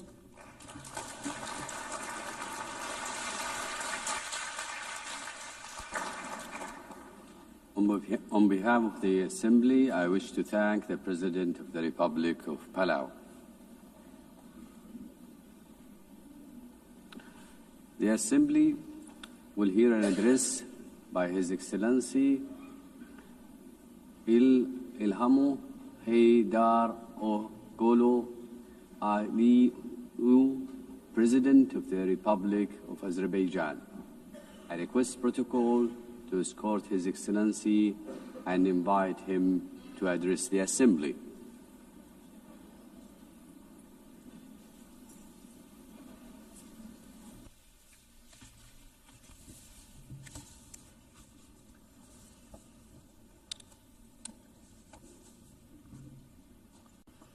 Ladies and gentlemen, for many years I spoke from this tribune about tragedies of aggression, occupation and injustice experienced by Azerbaijan. Today I will speak about our long road to victory and peace, and a new era in Azerbaijan's history, about how we managed to end the occupation through a liberation war and how we won peace by political means. For nearly 3 decades, almost 20% of Azerbaijan's sovereign territory remained under military occupation by Armenia. 1 million of Azerbaijanis were expelled from their homes as a result of the policy of ethnic cleansing and war crimes conducted by Armenia. Their fundamental human rights were grossly violated. 4 United Nations Security Council resolutions adopted in 1993 demanded immediate, complete and unconditional withdrawal of Armenian armed forces from the occupied territories. Sadly, these resolutions were never implemented. Armenia demonstratively ignored them because no sanctions were imposed on it by the international community. The OSCE Minsk Group, established in 1992 to facilitate a settlement, has failed in its mission. Instead of enforcing the norms and principles of international law, its co-chairs sought to preserve the status quo and keep the conflict frozen. In 2020, after almost 30 years of ineffective negotiations, Azerbaijan was forced to exercise its legitimate right to self-defense under Article 51 of the UN Charter. During the war, Armenia shelled our towns and cities with ballistic missiles and cluster munitions, killing more than 100 of innocent civilians. Azerbaijan, in its turn, conducted the war in strict compliance with international humanitarian law. We ensured protection of civilians and refrained from targeting non-military infrastructure. In 44-day patriotic war, our armed forces liberated occupied territories and restored Azerbaijan's territorial integrity in accordance with international law and relevant UN Security Council resolutions. The 10 November 2020 marked the capitulation of Armenia and restoration of Azerbaijan's territorial integrity after nearly 30 years of occupation. Right after our victorious war, Azerbaijan declared its readiness to open a new page in relations with Armenia, based on mutual recognition of territorial integrity and sovereignty. We proposed 5 basic principles rooted in international law. We tabled the proposal for a peace treaty. Then we initiated a negotiation process on its draft text which lasted from October 2022 to summer 2025. Despite several attempts to derail the process, the negotiations produced positive results as they were conducted on a strict bilateral basis, free from any kind of external interference. On August 8 this year, the foreign ministers of Azerbaijan and Armenia in Washington, in the White House, in presence of the leaders of the United States, Azerbaijan and Armenia, initialed the text of peace agreement. The same day, the President of Azerbaijan and the Prime Minister of Armenia signed the joint declaration.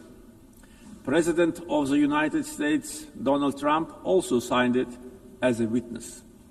Moreover, Azerbaijan and Armenia jointly appealed for the closure of the OSCE Minsk Group and related structures as an obsolete mechanism no longer relevant to the peace process. Accordingly, on 1 September, the OSCE adopted a decision to permanently close these structures. Regional connectivity has been at the core of our vision for lasting peace. Another key outcome of the Washington summit is the Trump Route for International Peace and Prosperity, TRIP, which will ensure unimpeded access through the Zangezur corridor and foster regional connectivity. The recent Washington summit has also signaled a new phase in Azerbaijan-US relationship. Together with President Trump, we signed the Memorandum of Understanding between the two governments regarding the establishment of a strategic working group to develop a charter on strategic partnership between Azerbaijan and the United States. It opens new horizons for partnership in political, economic, energy, regional connectivity, defense, security, and other fields. The waiver by President Trump of the sanctions imposed on Azerbaijan in 1992 in the form of the Section 907 of the Freedom Support Act is a historic step as well. The permanent removal of Section 907 by the US Congress would eliminate a legacy of double standards and help strengthen trust and cooperation at a time when Azerbaijan is contributing to global security and stability. Overall, the agreements reached during my August visit to the United States carry historic significance. I want to express my gratitude to President Donald Trump for opening a new chapter in the US-Azerbaijan relationship, for his decision to elevate it to the strategic partnership level, and for his support to the peace process between Azerbaijan and Armenia. Right after the victory in the patriotic war of 2020, Azerbaijan started a large-scale reconstruction program in the liberated territories.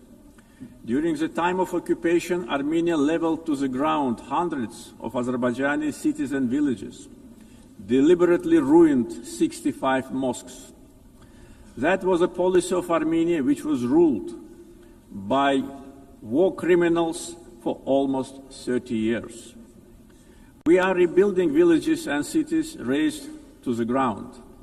Under the Great Return Program, already more than 50,000 people live, work, and study in the liberated territories.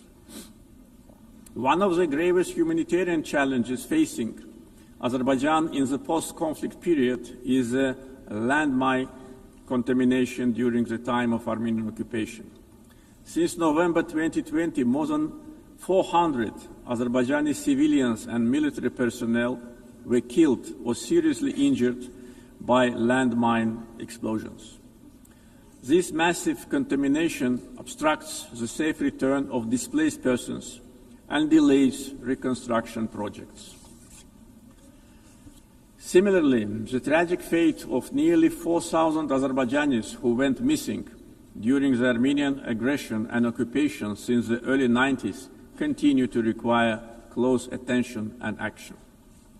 Ladies and gentlemen, coming to the global challenges we are facing, we believe that response must be inclusive, fair, and universal. Through its many initiatives, Azerbaijan has shown its clear commitment to advancing sustainable solutions.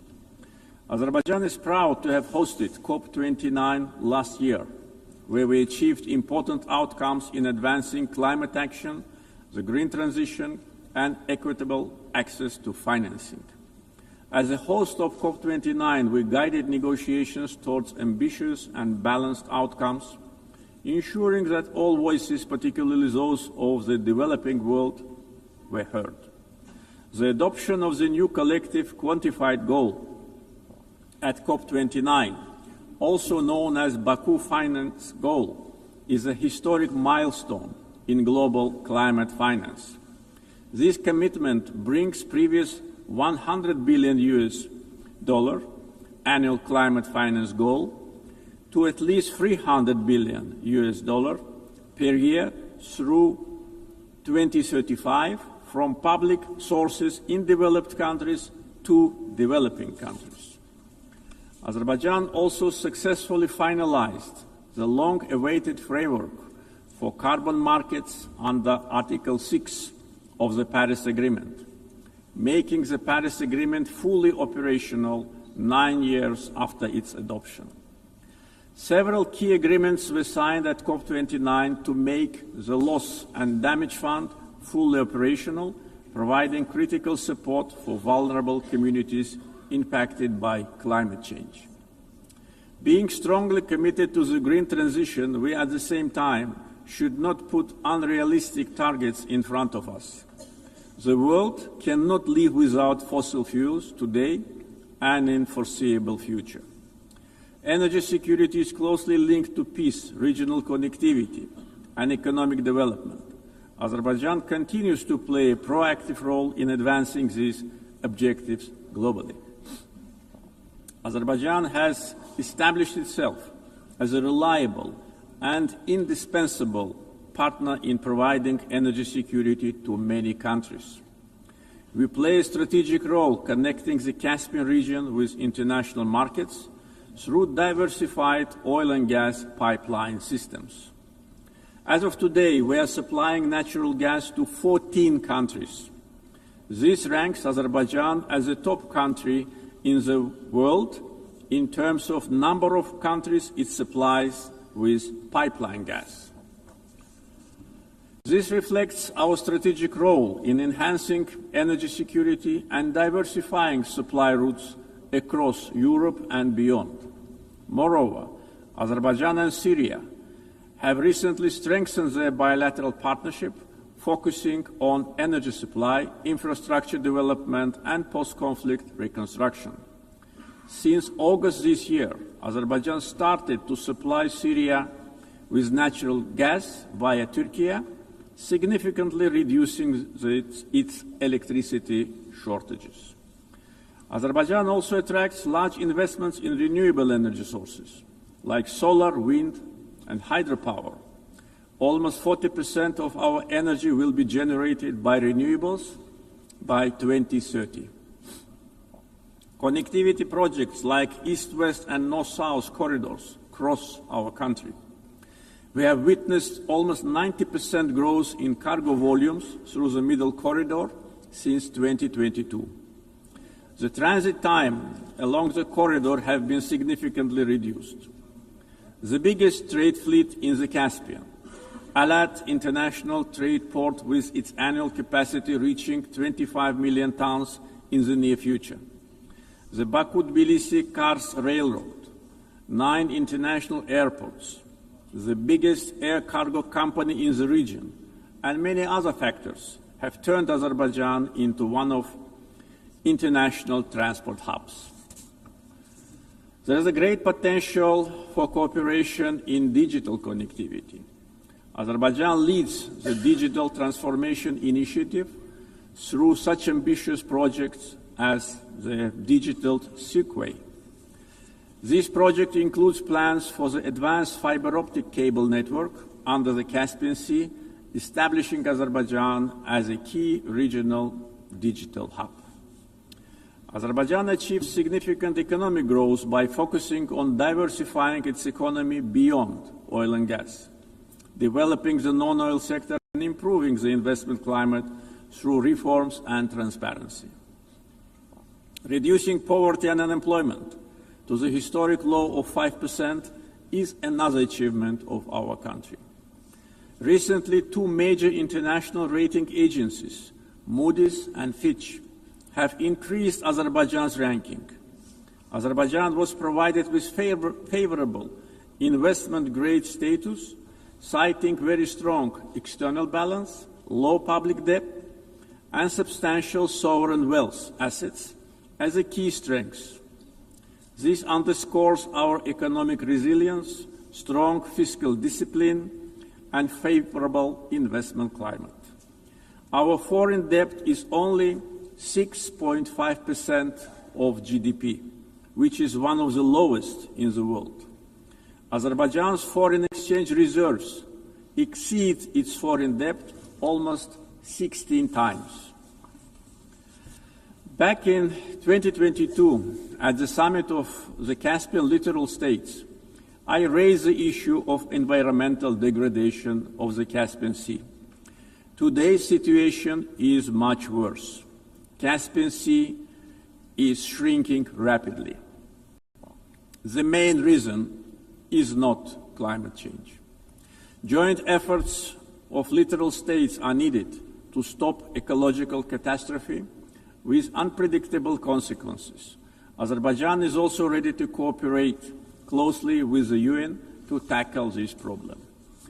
Ladies and gentlemen, Azerbaijan is proud of its global humanitarian assistance efforts. We are providing aid to countries affected by natural disasters, conflicts, and public health emergencies. Azerbaijan contributed to the COVID-19 response, donating financing, protective equipment, medical devices, and vaccines to more than 80 countries in need. Azerbaijan has entered a new era. We won both war and peace. We ended the occupation and started reconstruction. Justice has triumphed. Sovereignty has been consolidated, and peace is de facto reached. We stand prepared to share our positive experience.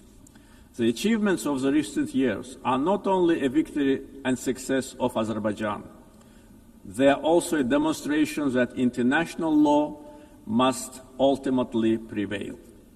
Our vision is clear: peace and development based upon international law, non-interference in internal affairs of states, mutual respect and cooperation. Let us together build a world without double standards, where justice is not selective, the rule of law is respected, and peace is achieved not through words alone, but through actions. Thank you.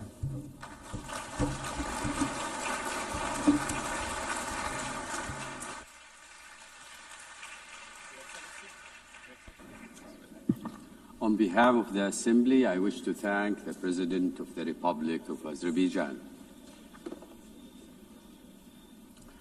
The Assembly will hear an address by His Excellency Zirkol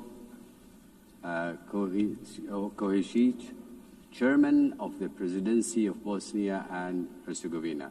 I request protocol to escort His Excellency and invite him to address the Assembly.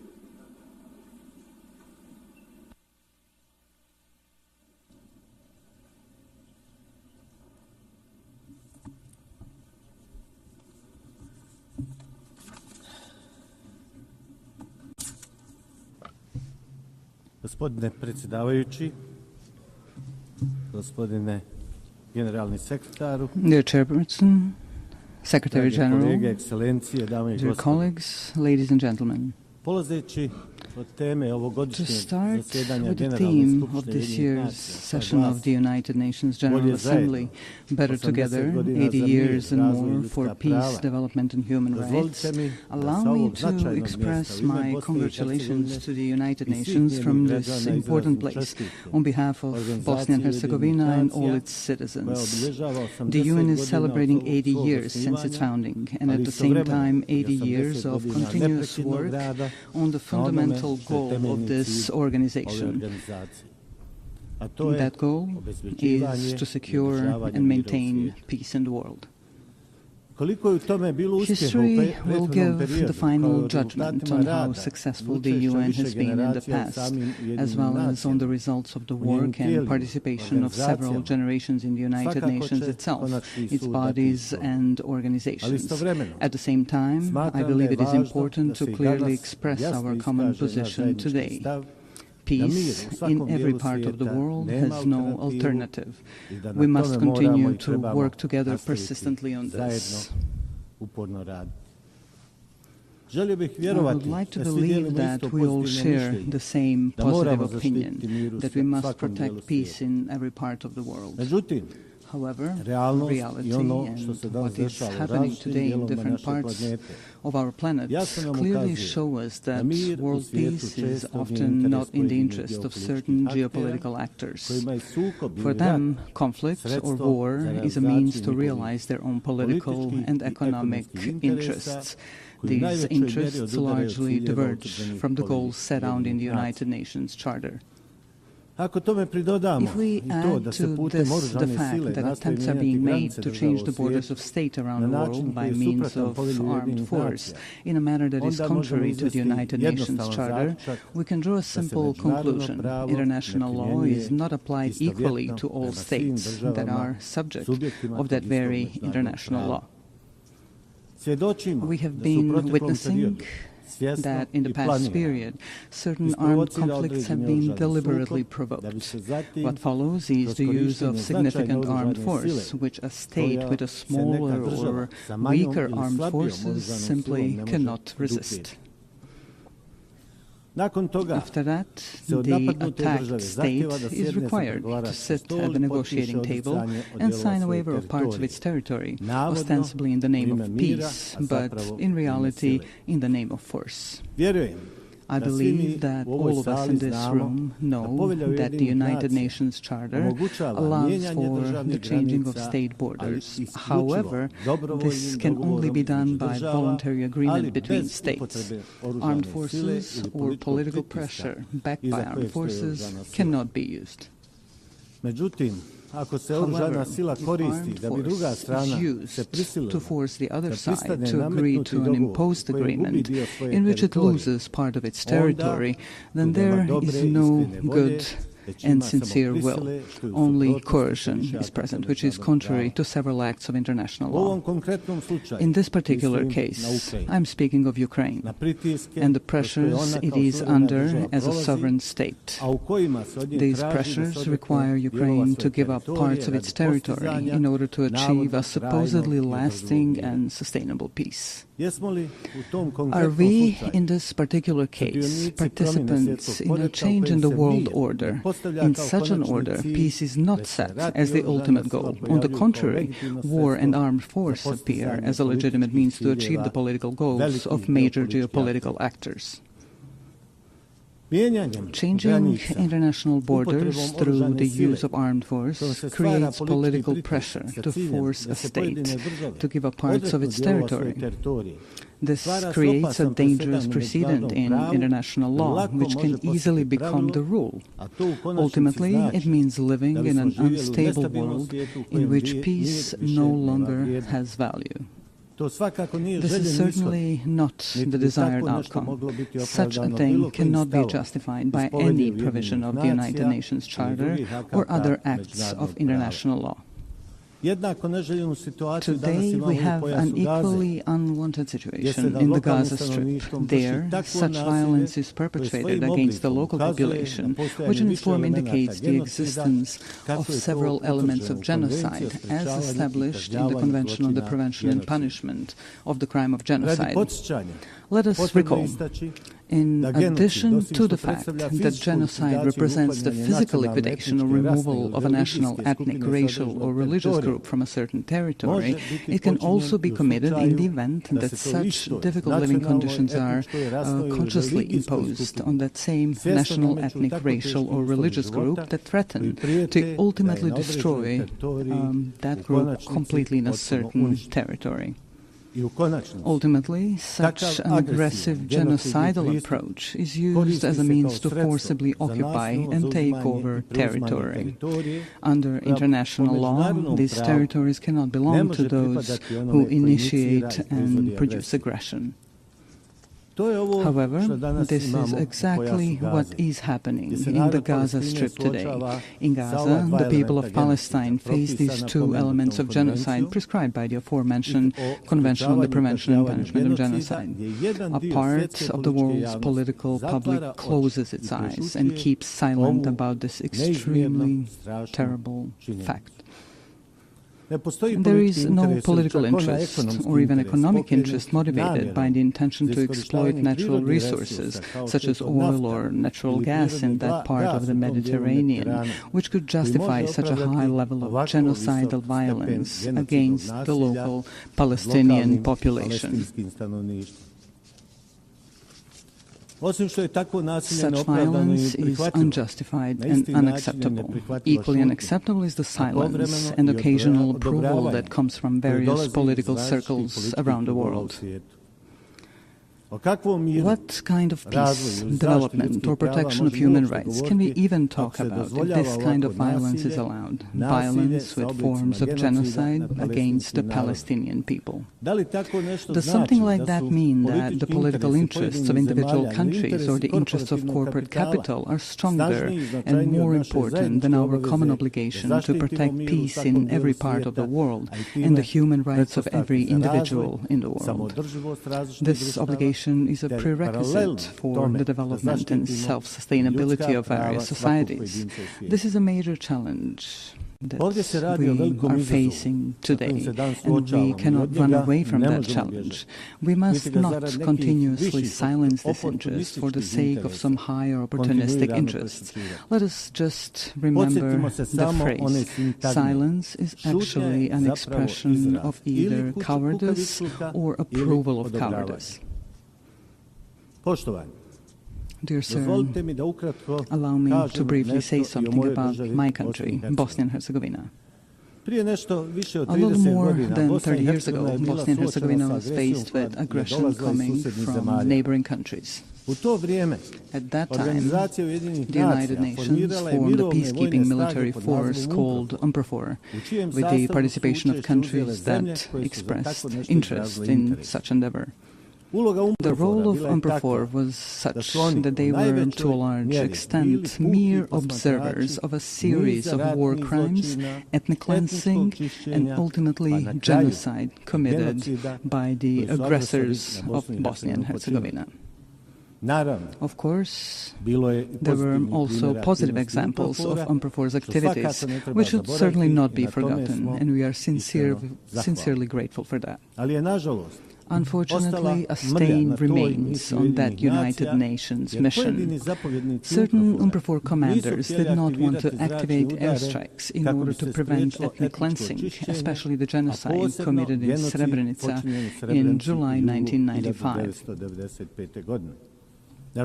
Unfortunately, genocide was committed in Srebrenica. Hundreds of thousands of citizens throughout Bosnia and Herzegovina lost their lives during the aggression. Many more were injured, and more than 1 million citizens of Bosnia and Herzegovina were displaced around the world. I would like to briefly remind you that the International Criminal Court in The Hague, established by these very United Nations, has found the guilt of several individuals for committing genocide, as well as the existence of a series of joint criminal endeavors. They all had the same goal, ethnic cleansing with the creation of ethnically pure parts of the territory in Bosnia and Herzegovina, in order to separate these parts from Bosnia and Herzegovina and annex them to neighboring states. A little over a year ago, here at the United Nations, we worked together on the adoption of the resolution on the genocide genocide committed in Srebrenica. I consider that a major step forward and an important document not only for Bosnia and Herzegovina but also more widely. The strength of that resolution lies in its intention to prevent the possible commission of some new genocides, which could happen anywhere in the world. Although we were faced with lobbying from several countries not to adopt such a resolution, it was nevertheless passed. This created a new environment of preventive action through a culture of remembrance, so that genocide, the most terrible war crime, would never happen again. This is when we realized that there were states that, for their own political reasons or political convenience, were not ready to support the text of that resolution. That text is based on the rulings of the International Criminal Court in The Hague, which, I repeat once again, was founded by the United Nations. May such a refusal to support the text of the resolution serve to honor those who lobbied against its adoption and those who did not give clear support to the resolution. I would like to remind you that during that period, in the 90s, the international community, through the United Nations, imposed an embargo on Bosnia and Herzegovina on the purchase of defensive weapons. This prevented the defense of our country from double aggression. In any case, defense would significantly shorten the duration of the war, and many lives would have been saved, because a peace agreement would be reached much sooner. A necessary condition for a peace agreement was the creation of a balance of military power between Bosnia and Herzegovina and the two neighboring countries that committed the aggression. Due to that embargo, the aggression against Bosnia and Herzegovina lasted for almost 4 years, and a large number of human lives were unnecessarily lost. Such a war ended with the signing of the Dayton-Paris peace agreement. That agreement brought the necessary peace, and we are grateful for that. However, at the same time, it created such a sui generis political system in Bosnia and Herzegovina, which today, 30 days after its creation, poses a problem for the normal functioning of the state of Bosnia and Herzegovina. Such a political system does not contain democracy, but a deviant form of democracy, a form that is unheard of in practice anywhere in the world. Ethnicity is put to the fore, and basic human rights are completely denied. At the same time, democracy is undermined to such an extent that it almost no longer exists. We can call this political system an incident political system, which is constantly destabilizing the state of Bosnia and Herzegovina. Why am I even mentioning democracy right here? For at least 2 reasons. The first reason is that states that opt for democracy and its principles should have the opportunity to fully implement that democracy within their own borders. We must be fully aware that there are a number of states that, for their own reasons, be it historical, cultural, or religious reasons, do not want democracy and its principles. Bosnia and Herzegovina has clearly opted for democracy and the transition from the previous political system to a new democratic political system. However, this is continuously being prevented in reality through elements of the political system established by the Dayton-Paris peace agreement. The second reason I mentioned is that after facing an embargo on the import of defensive weapons during the 90s, Bosnia and Herzegovina is now facing an embargo on democracy. Some actors from the international community are trying to ensure this through their political and diplomatic activities and resources. So after we had an embargo on defense, today we have an embargo on democracy and democratic development of Bosnia and Herzegovina. How else to explain such activity by that part of the international community? They're trying in various ways to ensure this incidental political system in which the minority governs the majority. This undermines one of the fundamental principles of democracy, which requires a system in which the political majority should actually govern the state. That is not the case in Bosnia and Herzegovina. The aforementioned actors described this as an alleged distribution of political power between ethnic communities in Bosnia and Herzegovina. However, that undermines democracy so much at its root that it almost no longer exists in my country. What does exist, however, is something simply called ethnocracy, in which a political minority rules the state. This current deviant political system makes this possible. Are such actors of the international community trying to ban or impose an embargo on democracy in Bosnia and Herzegovina because of its demographic picture? Are they trying to create a situation to reopen talks on Bosnia and Herzegovina with an uncertain outcome for its existence within its current borders? These questions remain open. I would like to remind you here that without democracy, there is no rule of law. Without the rule of law, there is no protection of individual human rights. An argument for such action by a part of the international community may be the so-called Kovacevic case before the European Court of Human Rights. This case is unknown to you, perhaps unimportant to you, but it is extremely important to us in Bosnia and Herzegovina. This is a case in which the appellant sought simple, justified and logical protection of his active rights to vote, which was denied to him. The case was resolved in favor of the appellant, Mr. Kovacevic, in the first instance. The court also found the existence of ethno-territorial discrimination. However, a part of the international community invested enormous diplomatic and financial efforts in its attempt to annul the verdict during the second instance proceedings. One of the countries, which is completely incomprehensible and unacceptable, made a financial donation to the European Court of Human Rights. That country later came forward in the same case as an interested party. This is an expression of classic political corruption. Because of all this, a logical question arises here. Can the judgments of international courts be bought? Are they for sale? The High Representative of the international community in Bosnia and Herzegovina actively participated in overturning that verdict. Also, he was not given such powers by the Dayton Peace Agreement. He also invested enormous financial resources from unknown sources. He did not have the necessary consent of the Peace Implementation Council for such actions. So, a completely identical situation occurred as with the adoption of the resolution on the genocide in Srebrenica.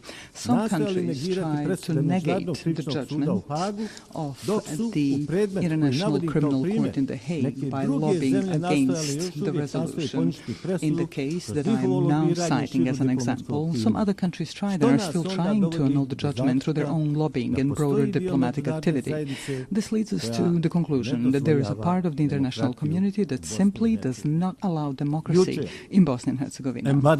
Yesterday, we faced an embargo on weapons necessary for the defense of our country. Today, we have an embargo on democracy and human rights. Therefore, I would like to briefly remind you of another United Nations document called the International Covenant on Civil and Political Rights. This document guarantees, among other things, to vote and to be elected at periodic elections, which shall be held by universal and equal suffrage and shall be held by secret ballot, with the guarantee of free expression of the will of each voter. Unfortunately, in Bosnia and Herzegovina, we are not allowed to do this. The international community is making great efforts to preserve discrimination and to deny democracy. The result is the lack of the rule of law, as well as insufficient and almost no protection of individual human rights. The logical conclusion that arises is the following. Democracy, as well as the right to defend the country, are privileges whose application is determined and enabled by political elites from larger and richer countries. Small countries and poor countries can only receive as much democracy as those who are larger and richer allow them to get. That is certainly not an expression of equality that we should all strive for today.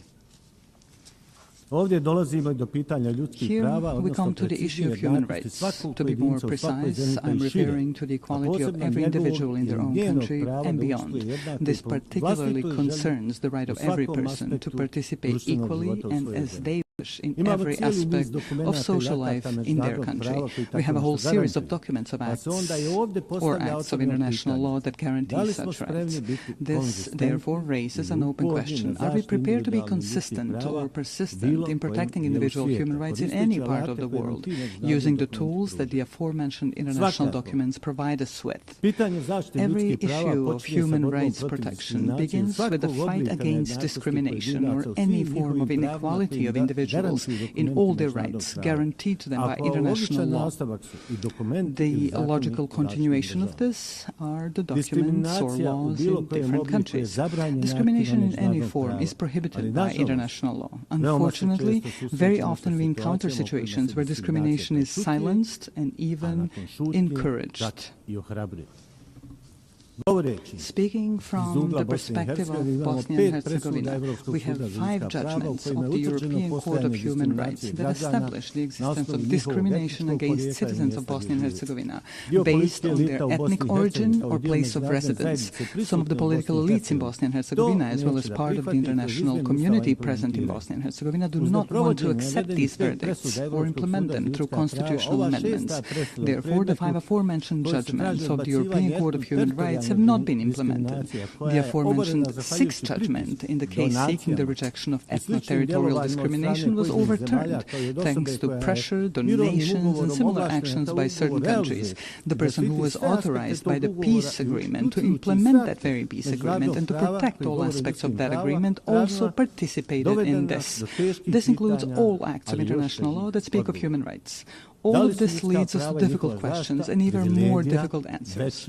Are human rights and the protection of the same privileges of the larger and wealthier societies and states, while those that are smaller and poorer are consciously and internationally bypassed in the protection of human rights? It starts from the right to life all the way to the right to equality and democracy. Finally, let me emphasize that we can only respond to all 3 open questions which are the subject of this session of the United Nations General Assembly through consistency and principled insistence on the protection of peace. Only in this way can we create the conditions for the unhindered development of societies in the member states of the United Nations and act together as active protectors of human rights in all parts of the world. Without that consistency on those issues, we will once again be just a group expressing concern over deviant phenomena in the world, such as wars, violent border changes, genocide and war crimes, denial of human rights. In fact, we will do nothing more than express our concern. The consistency I'm referring to means complete determination to confront various deviant phenomena in the world through the tools provided to us by international law. We must be resolute and unwavering in our intentions to protect the fundamental values of the United Nations without making any distinction between states as subjects of international law. Within this determination, I call upon you to do the following. Let us not differentiate between ourselves, dividing us into large and small countries, rich and poor. Together, as an organization, let us actively seek and facilitate solutions to all the outstanding issues that arise in the world. Peace is not a privilege. Peace is an obligation of all of us, which we must ensure at all times and in all places. Likewise, human rights are not a privilege. Human rights are a permanent civilizational obligation, which we must continuously fulfill. This is certainly an ongoing challenge, one that generations before us have faced and that generations after us will keep facing. Our mission is to leave them a better world than the one we live in now. Such a goal requires persistent and continuous active work. Ladies and gentlemen, Your Excellencies, thank you for your attention.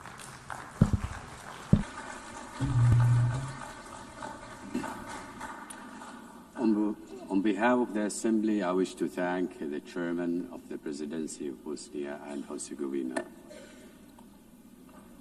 We shall now continue the general debate. The Assembly will hear an address by His Excellency Teodoro Ngoma Obiang Mangui, Vice President in charge of National Defense of State Security of the Republic of Equatorial Guinea. I request protocol to escort His Excellency and invite him to address the Assembly.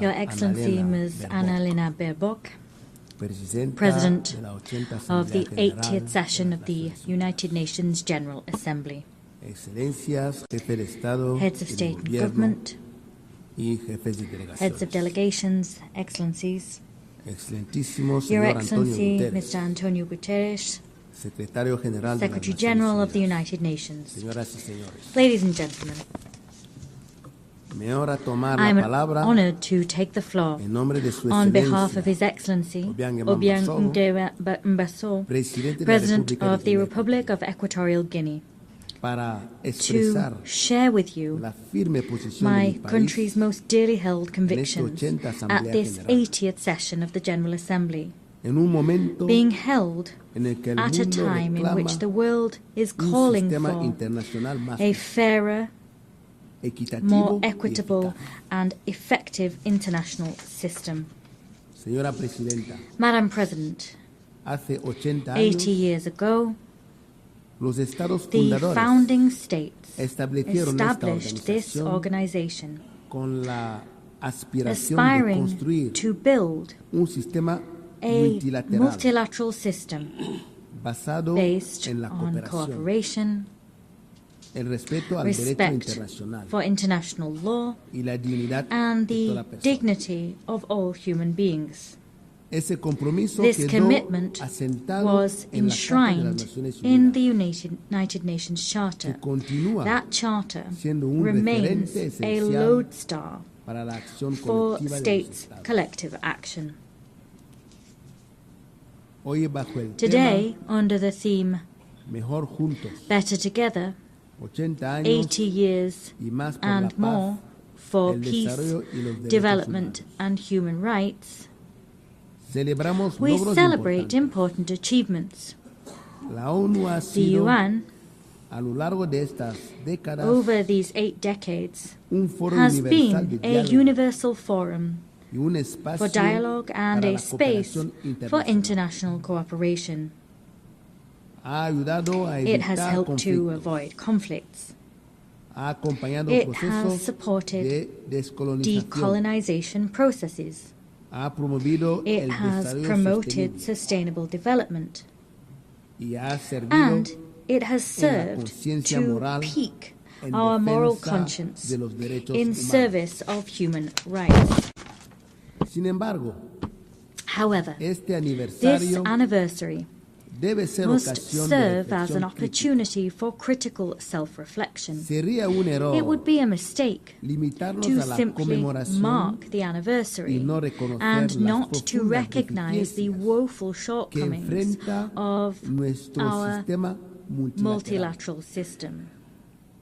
Excellencies, the peoples of the world trust in the United Nations to tackle the major challenges of our time. Armed conflict, violence, climate change, growing inequalities, migration crises, cyber threats, and the lack of technological transfer are all some of these challenges. However, all too often, the response provided to those challenges has fallen short. The United Nations has been brought to a standstill by individual interests and straitjacketed by an institutional platform which no longer reflects the reality of today's world. Talking about leaving no one behind becomes meaningless if millions remain marginalized in systems of dependency and exclusion. The Security Council, the body responsible for upholding international peace and security, is perhaps the clearest example of the extent to which the United Nations is out of step. 8 years after its inception, the UN's membership structure remains rooted in the geopolitical state of play we had in 1945, and not that we see in the 21st century.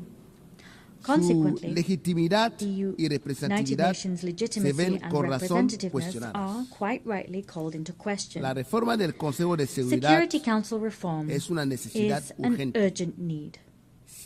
Without that reform, the Security Council will continue to be perceived as an exclusive club of historical privileges, powerless to respond legitimately to current threats.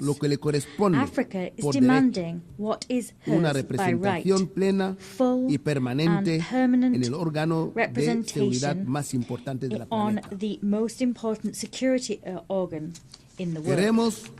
Una gobernanza internacional an international governance system which serves the interests of all of us, not those of an elite. We demand a Security Council which represents the world of today, not the world of yesterday. Demos pasos reales hacia una acción colectiva más collective action which is more democratic, more equitable and effective. O nos arriesgamos a que la ONU se vea cada vez más marginada y debilitada en los asuntos internacionales. Nuestro compromiso con esta organización permanece intacto. Creemos en la ONU. Creemos en la fuerza del derecho internacional. Creemos en la cooperación internacional como único camino para enfrentar desafíos que ninguna nación, por poderosa que sea, puede resolver sola. Pues nuestro compromiso no es ciego, sino es exigente a los resultados, reformas y adaptación a los tiempos. En este aniversario debemos recordar que la paz, el desarrollo de los derechos humanos son pilares inseparables. La paz no es sostenible sin desarrollo, y el desarrollo no es real si no se basa en la dignidad y en los derechos de cada persona. Por ello, reafirmamos nuestra apuesta por la Agenda 2030, aún reconociendo retrasos y dificultades. La Agenda 2030 es un compromiso colectivo que refleja nuestra voluntad de construir un mundo sin pobreza, sin hambre y con dignidad para todos. Sin embargo, nos queda menos de una década para cumplirla y los avances son demasiado lentos. Excelencias, el cambio climático es la mayor amenaza de nuestro tiempo. Las naciones más vulnerables pagan un precio desproporcionado, mientras los grandes emisores posponen compromisos. La justicia climática no es un gesto, es una obligación moral y jurídica. Guinea Ecuatorial defiende también el principio de la soberanía de los estados. Cada pueblo tiene derecho a diseñar su propio modelo de desarrollo sin injerencias ni sanciones arbitrarias que socaven su independencia. Debemos crear un mundo de paz, donde ningún país sea considerado enemigo por ser amigo de otros. Permítanme compartir un ejemplo reciente de la contribución de Guinea Ecuatorial a la paz internacional. El histórico acuerdo con la República de Gabón sobre la soberanía de las islas del Valle. of the Mbanye, Cocoteras, and Conga Islands. Durante décadas, Su Excelencia Obiang Nguema condujo este this diferendo dispute con paciencia y with diálogo and dialogue hasta resolverlo until it was pacíficamente resolved peacefully bajo el amparo before de la Corte the Internacional de International Justicia. Court of Justice. Este caso This case no solo has crea not un only precedente created histórico a en el historic continente precedent africano, on the African continent, sino que demuestra rather it que los demonstrates conflictos also pueden that resolverse conflicts can con el be espíritu de la resolved Carta in de las Naciones accordance with the Unidas spirit y la of the UN voluntad Charter política de los and in Estados. line with states' political Excelencias, will. Excellencies, la promoción de la dignidad promoting humana human dignity es una responsabilidad is a compartida. shared responsibility. Guinea Ecuatorial Equatorial Guinea reafirma su reaffirms compromiso its commitment con la to protección de the los derechos de la protection infancia of the rights of the child y de las personas and con those of discapacidad. persons with a disability. Los derechos a la seguridad alimenticia, Rights to food a la vivienda, security, housing, al agua potable drinking water, y a la and explotación the soberana de los sovereign recursos naturales exploitation of natural forman resources parte inseparable are de los an derechos humanos. inextricable part of human rights as a whole. Sin dignidad material, Without la dignity libertad that comes es un through ideal material vacío. comfort, freedom is an empty Fieles ideal. a los principios de una Faithful comunidad to the internacional principles inclusiva, of an insistimos inclusive en que se international levante community, el embargo we económico, insist that comercial the y economic, financiero commercial, and impuesto financial contra la embargo República de Cuba. imposed on the Republic of Cuba be Mantener este lifted. tipo de medidas Keeping such measures no in solo place afecta not only gravemente el desarrollo de una gravely nación affects soberana, the development of a sino sovereign que también nation, contradice it also los runs principios counter to the fundamentales fundamental de la Carta de principles las Naciones enshrined Unidas. in the United Nations Charter. Excelencias, Excellencies, para terminar, to conclude, quisiera dirigirme allow también me also a los hombres y to mujeres address de negocios businessmen and para women. invitarles a I wish to descubrir Guinea invite them to Ecuatorial come and discover como un Equatorial destino Guinea seguro y as atractivo a safe para la destination inversión. and one which is very Nuestro attractive for país investment. ofrece un Our marco de country offers a estabilidad climate of política, political stability, ventajas fiscal fiscales incentives, y una visión and clara a del clear futuro a vision través of de the nuestra future agenda al desarrollo Horizonte through our 2035. 2035 development Les agenda. animamos We a encourage you acompañarnos to en este accompany camino, us on this journey, que no solo a journey which will generará not only beneficios compartidos, generate sino shared que también dividends, but which will also consolidará un consolidate desarrollo the inclusivo inclusive y and sostenible sustainable en development nuestra nación. of our Muchas nation. gracias. I thank you.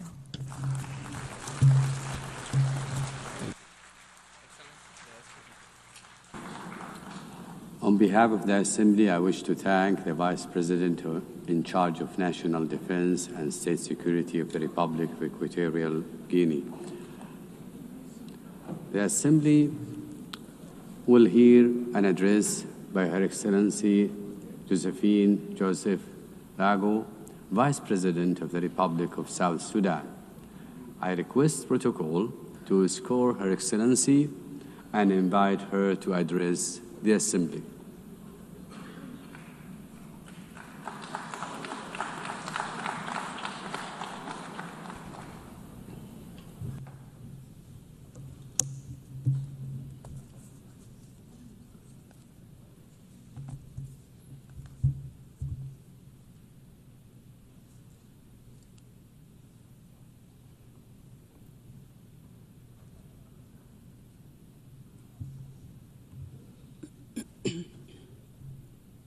Madam President, Excellencies, heads of states and government, distinguished delegates, ladies and gentlemen.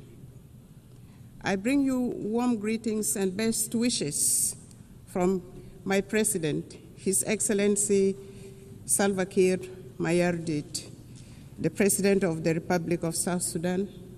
I also bring you greetings from the government and the people of South Sudan, a message of peace, unity, development, and unwavering commitment to global partnership. I wish to extend my sincere congratulations to you, Madam President, on your election to preside over the 80th session of this esteemed Assembly. I also express appreciation to the General Secretary, Antonio Guterres, for his steadfast commitment to advancing the principles and objectives of the United Nations. The theme of this year's session, Better Together, 80 Years and More, for Peace, Development, and Human Rights, resonates with the objectives and aspirations of our country. South Sudan is the youngest country in the world and the 193rd member of the United Nations. After 50 years of brutal armed liberation struggle, it gained independence in 2011. Unfortunately, 2 years later, the country descended into an internal civil war. With the support of regional and international community, a peace agreement was signed between the warring parties in 2018, known as the Revitalized Agreement for the Resolution of the Conflict in South Sudan. This led to the formation of the current revitalized transitional government of national unity, a coalition government comprising the warring parties, other peace partners, and stakeholders. The peace agreement has provisions on governance structure, security sector reforms, transitional justice mechanism, economic sector reforms, and Truth and Reconciliation Commission.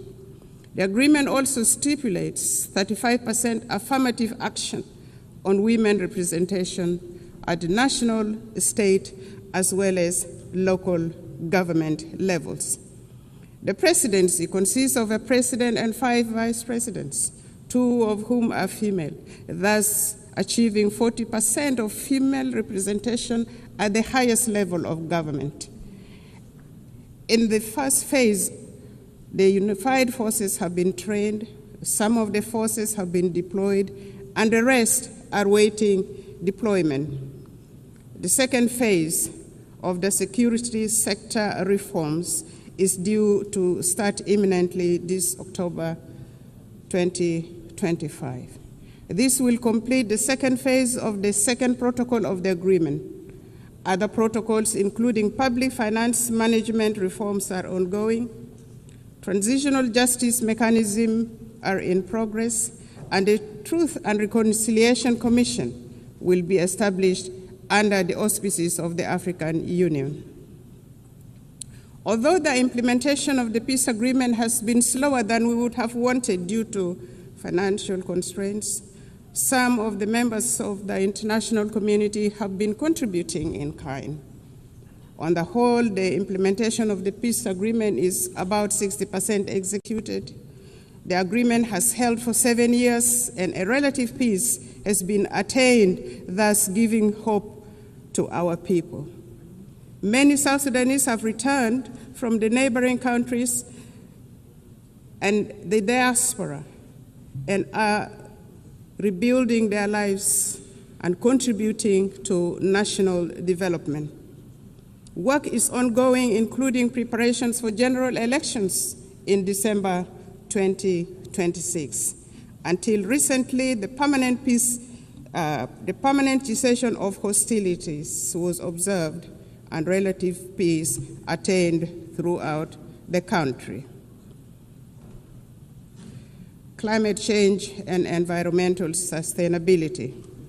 South Sudan is one of the countries adversely affected by the impact of climate change, despite contributing minimally to global emissions. For the last 5 years, our country has suffered recurrent floods on the one hand and prolonged droughts on the other, thus contributing to crop failures, biodiversity loss, and mass displacement. These challenges intensify food insecurity, undermine livelihood support, and threaten social stability. In this regard, the government of the Republic of South Sudan calls on equitable and predictable climate financing to strengthen adaptation and resilience. The Paris Agreement and subsequent COP summits made commitments which must be honored.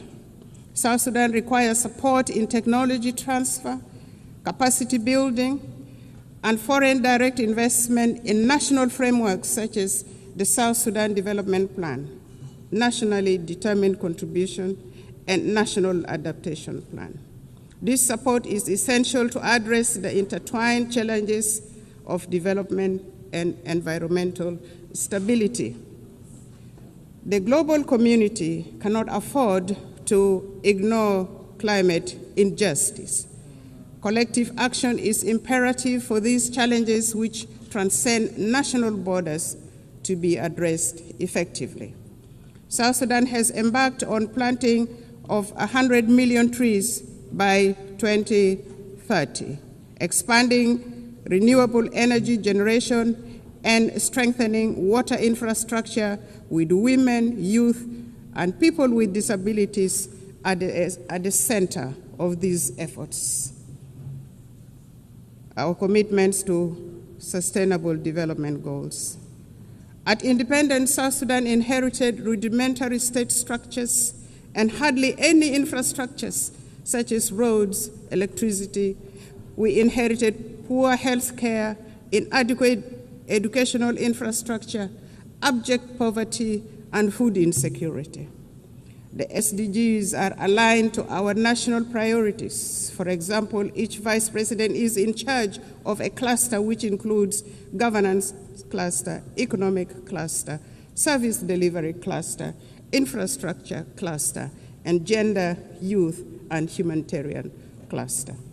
Madam President, the 2030 Agenda remains a vital framework for peace and prosperity. South Sudan has made some remarkable progress in agricultural transformation, including commercialization and value addition, which will create jobs for women and youth, including in crop production, livestock, and fisheries. This will enable people to produce their own food rather than relying on imported foods. Our policy is, let us produce what we eat. And as a consequence, some states in our country now are self-sufficient in food production, which contributes eminently to reduction of poverty, thus the attainment of SDG 1 and SDG 2.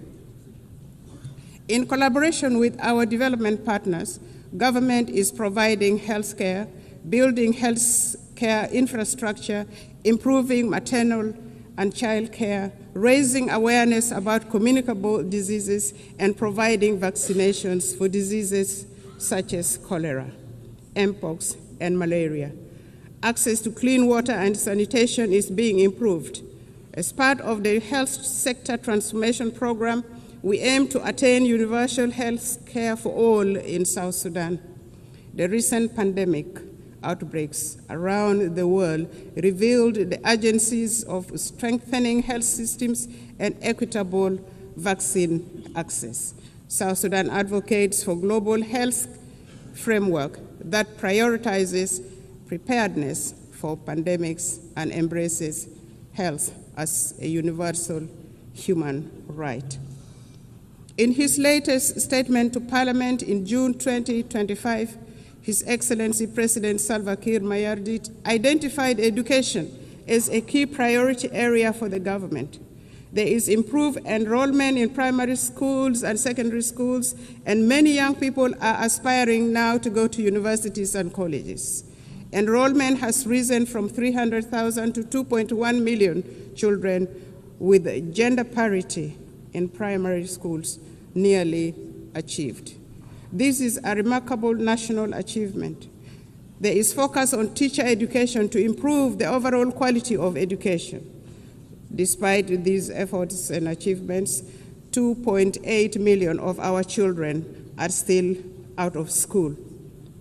South Sudan has expanded programs to promote girls' enrollment and retention in schools while investing in technical and vocational skills training for women and youth.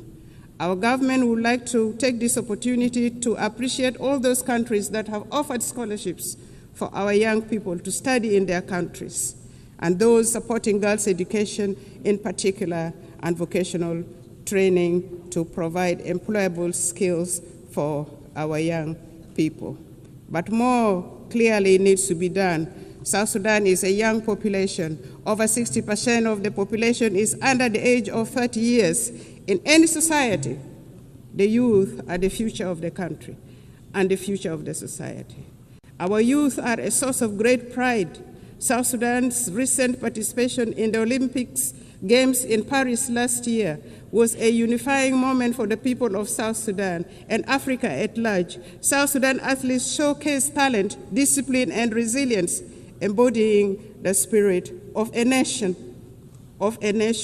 determined to rise. Sports have become a powerful force for unity, inspiring hope, and bringing communities together across our young nation. The South Sudan basketball team emerged as the best team in the continent of Africa during the last Olympic Games and nearly beat the defending champion in the world.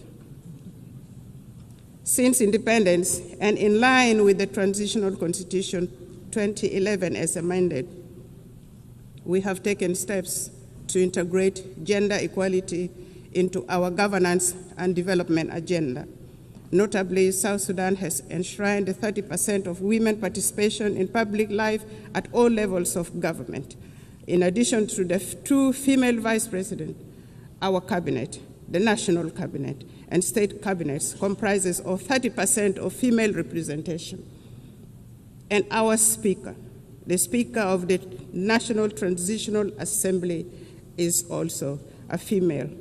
We have adopted national gender policies to advance women's rights and are working to harmonize our laws with international commitments.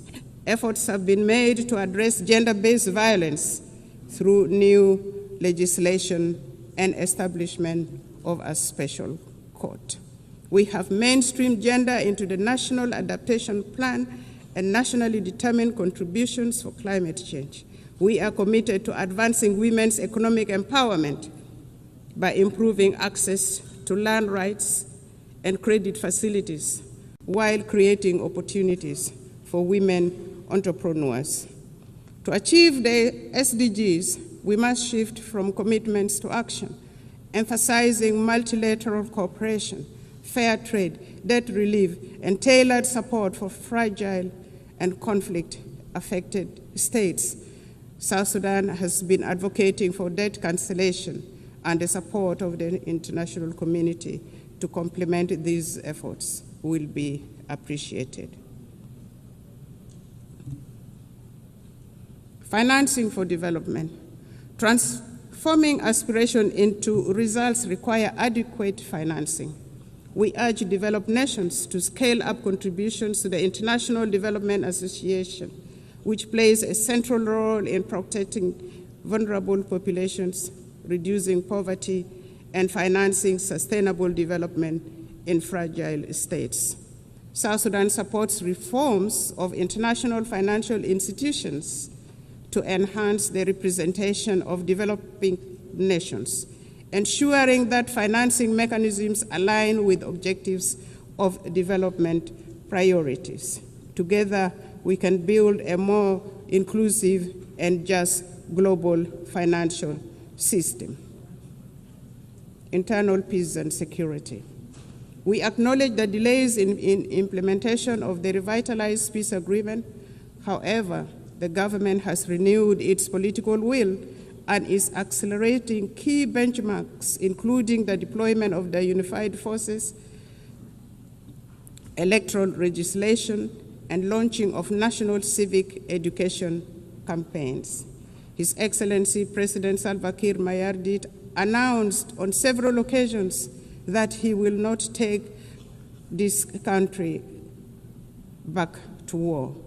And this became a theme of our engagement to restore peace and stability in the country. We reaffirm our commitment to world peace and security. In South Sudan, peace and stability remain our highest priority.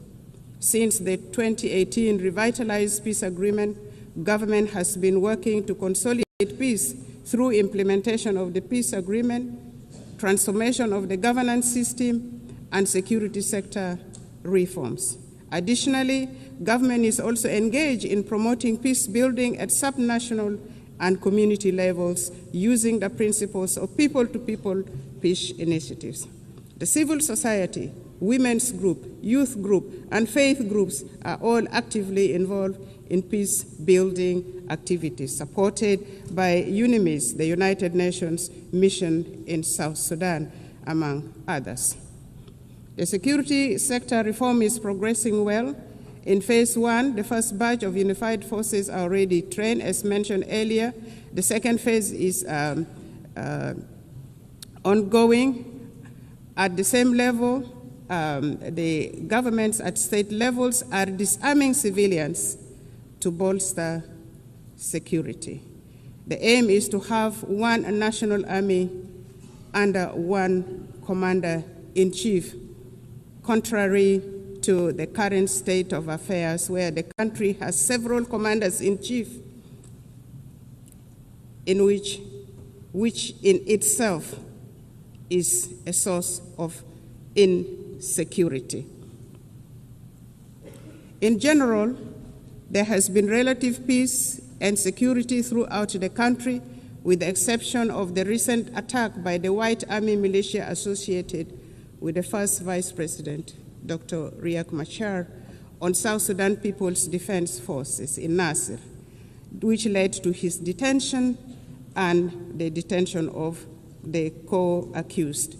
This matter is now being handled legally, and it will take due process, with assurance of a fair trial in a competent court. The government is committed to following due process to achieve justice in this matter. It should be noted that the arrest of the first Vice President, Dr. Riek Machar, and his co-accused was not politically motivated, but had endangered the peace process and constitutional order in the country. Notwithstanding the legal proceedings, Dr. Riek Machar and others have been formally charged and presented to court. Their legal rights have been respected, including granting access to their legal team, and they appear on their behalf in court. South Sudan remains open to meaningful dialogue with other holdout groups. In this regard, the government is considering resumption of the Tumaini Peace Initiative and welcomes facilitation from regional and other partners. We urge regional and international communities to urge the holdout groups to renounce armed violence and engage in political dialogue. Furthermore, we appeal to the international community to continue supporting South Sudan's efforts and democratic process through provision of technical assistance, capacity building, and development support. It is worth mentioning that consolidating peace in South Sudan is not only vital for our people, but also for stability across the Horn of Africa, the Great Lakes, and beyond. Since our last statement to this General Assembly, South Sudan has embarked upon a transformative journey. We have launched the South Sudan Development Plan 2026 to 2036, a forward-looking 10-year blueprint to diversify our economy, fortify our institutions, and reduce reliance on oil. This plan is anchored in the principles of transparency, inclusivity, and resilience. It guides comprehensive reforms in public financial management and service delivery. We have initiated independent audits, strengthened procurement oversights, and recommitted ourselves to the fiscal reforms outlined in the 2018 Revitalized Peace Agreement. We are determined to foster a culture of integrity, accountability, and good governance.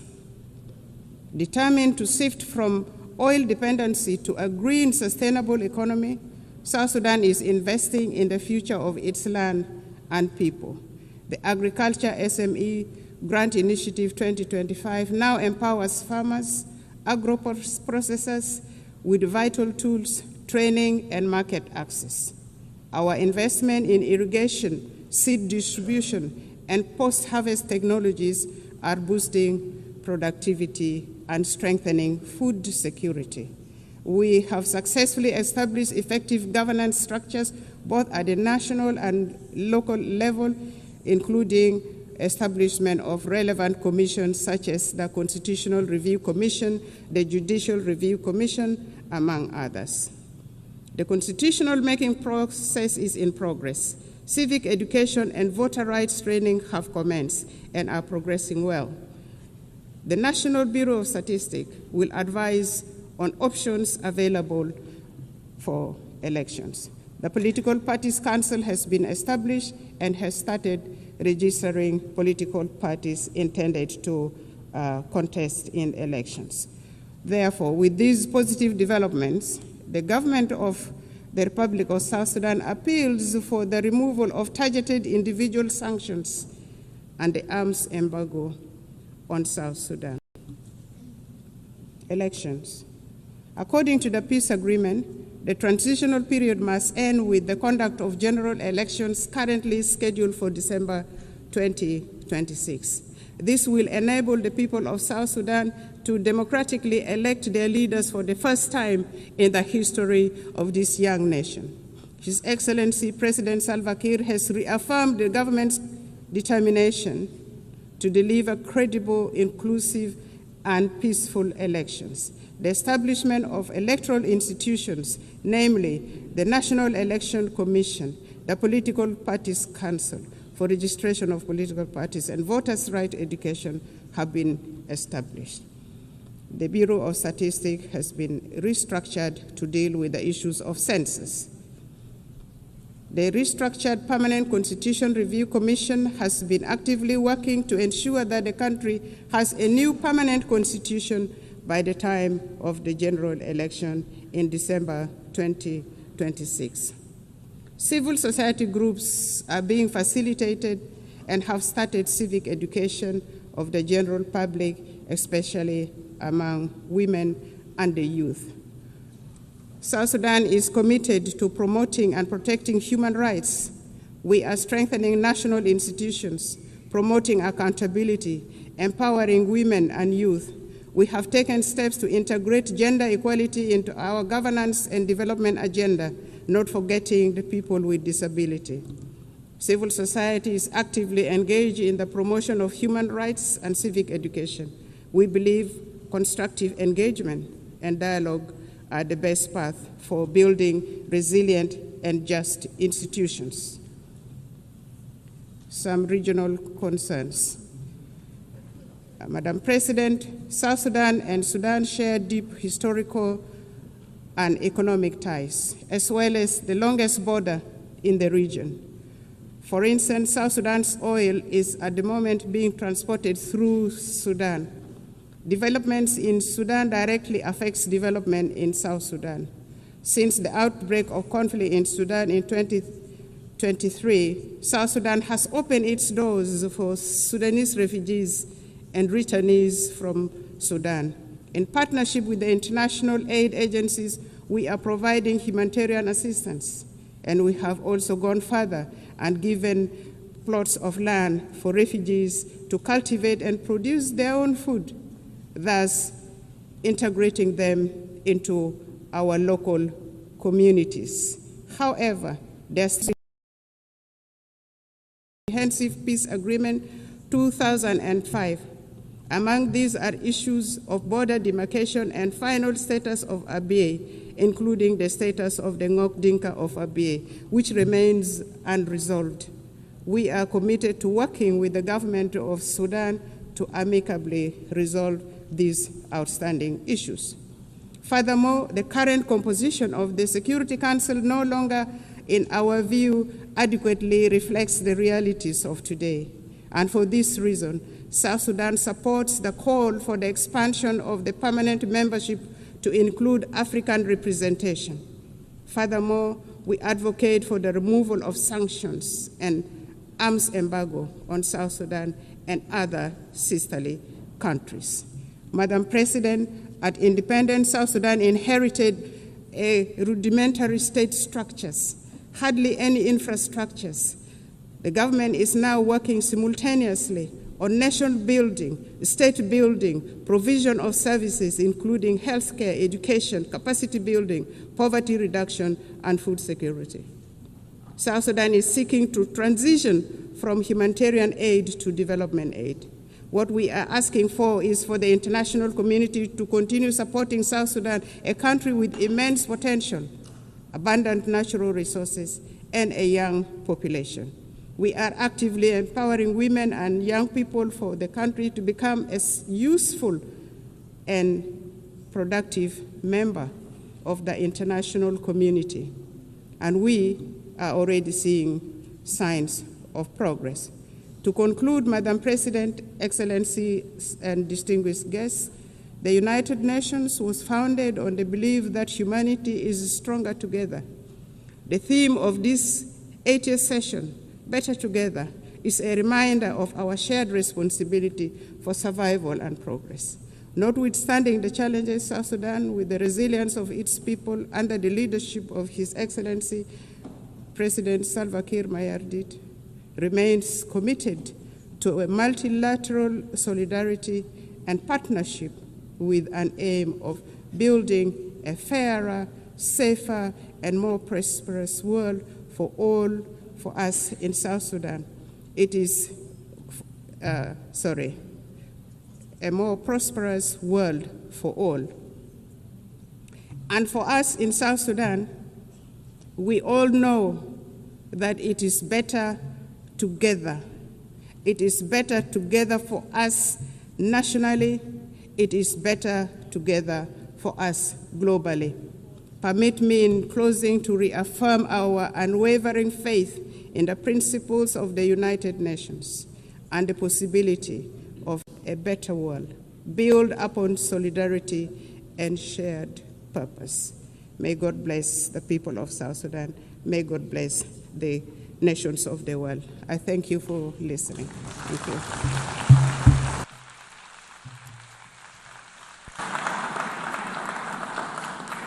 On behalf of the General Assembly, I wish to thank the Vice President of the Republic of South Sudan.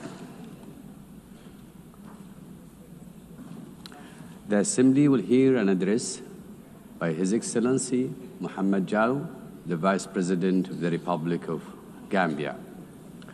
I request protocol to escort His Excellency and invite him to address the Assembly.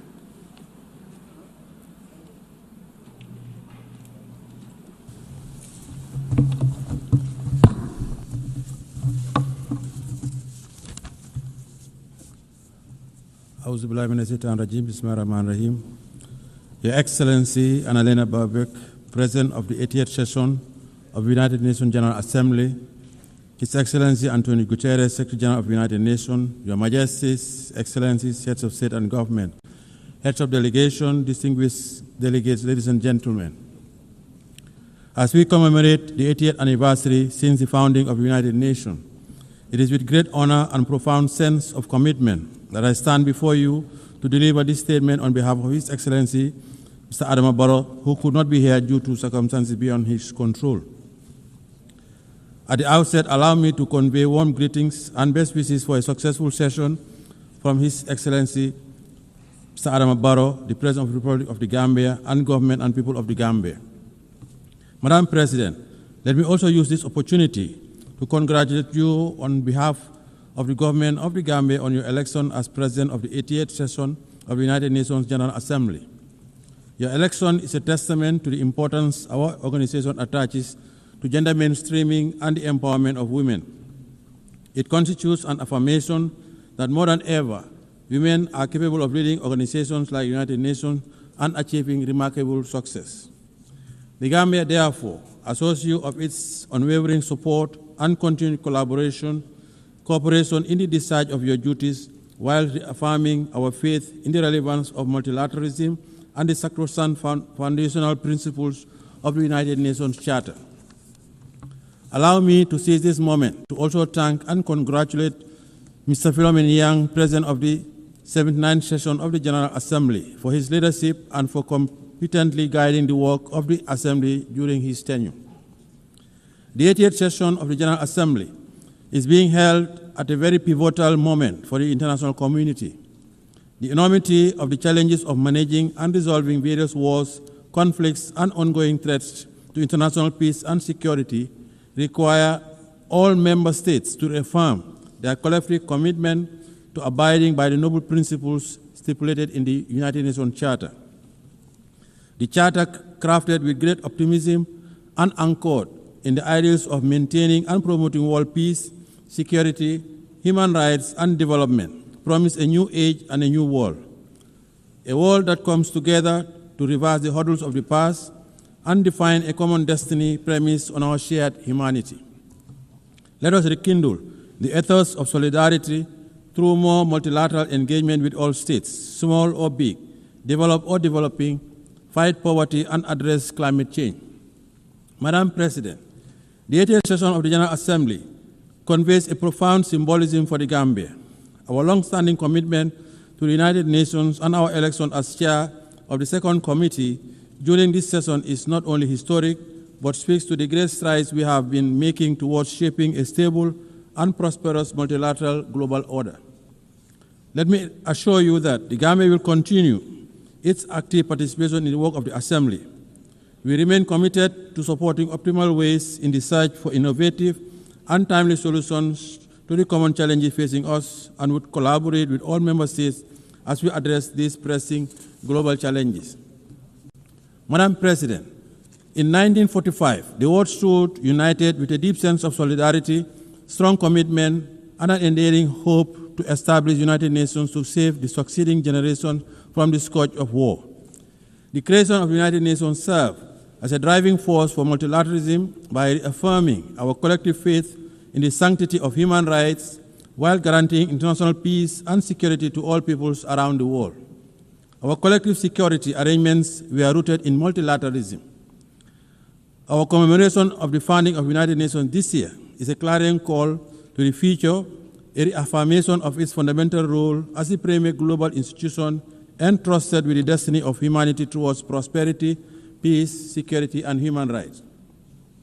Madam President, last year our Assembly adopted the Pact of the Future to revive multilateral engagement and rekindle global solidarity.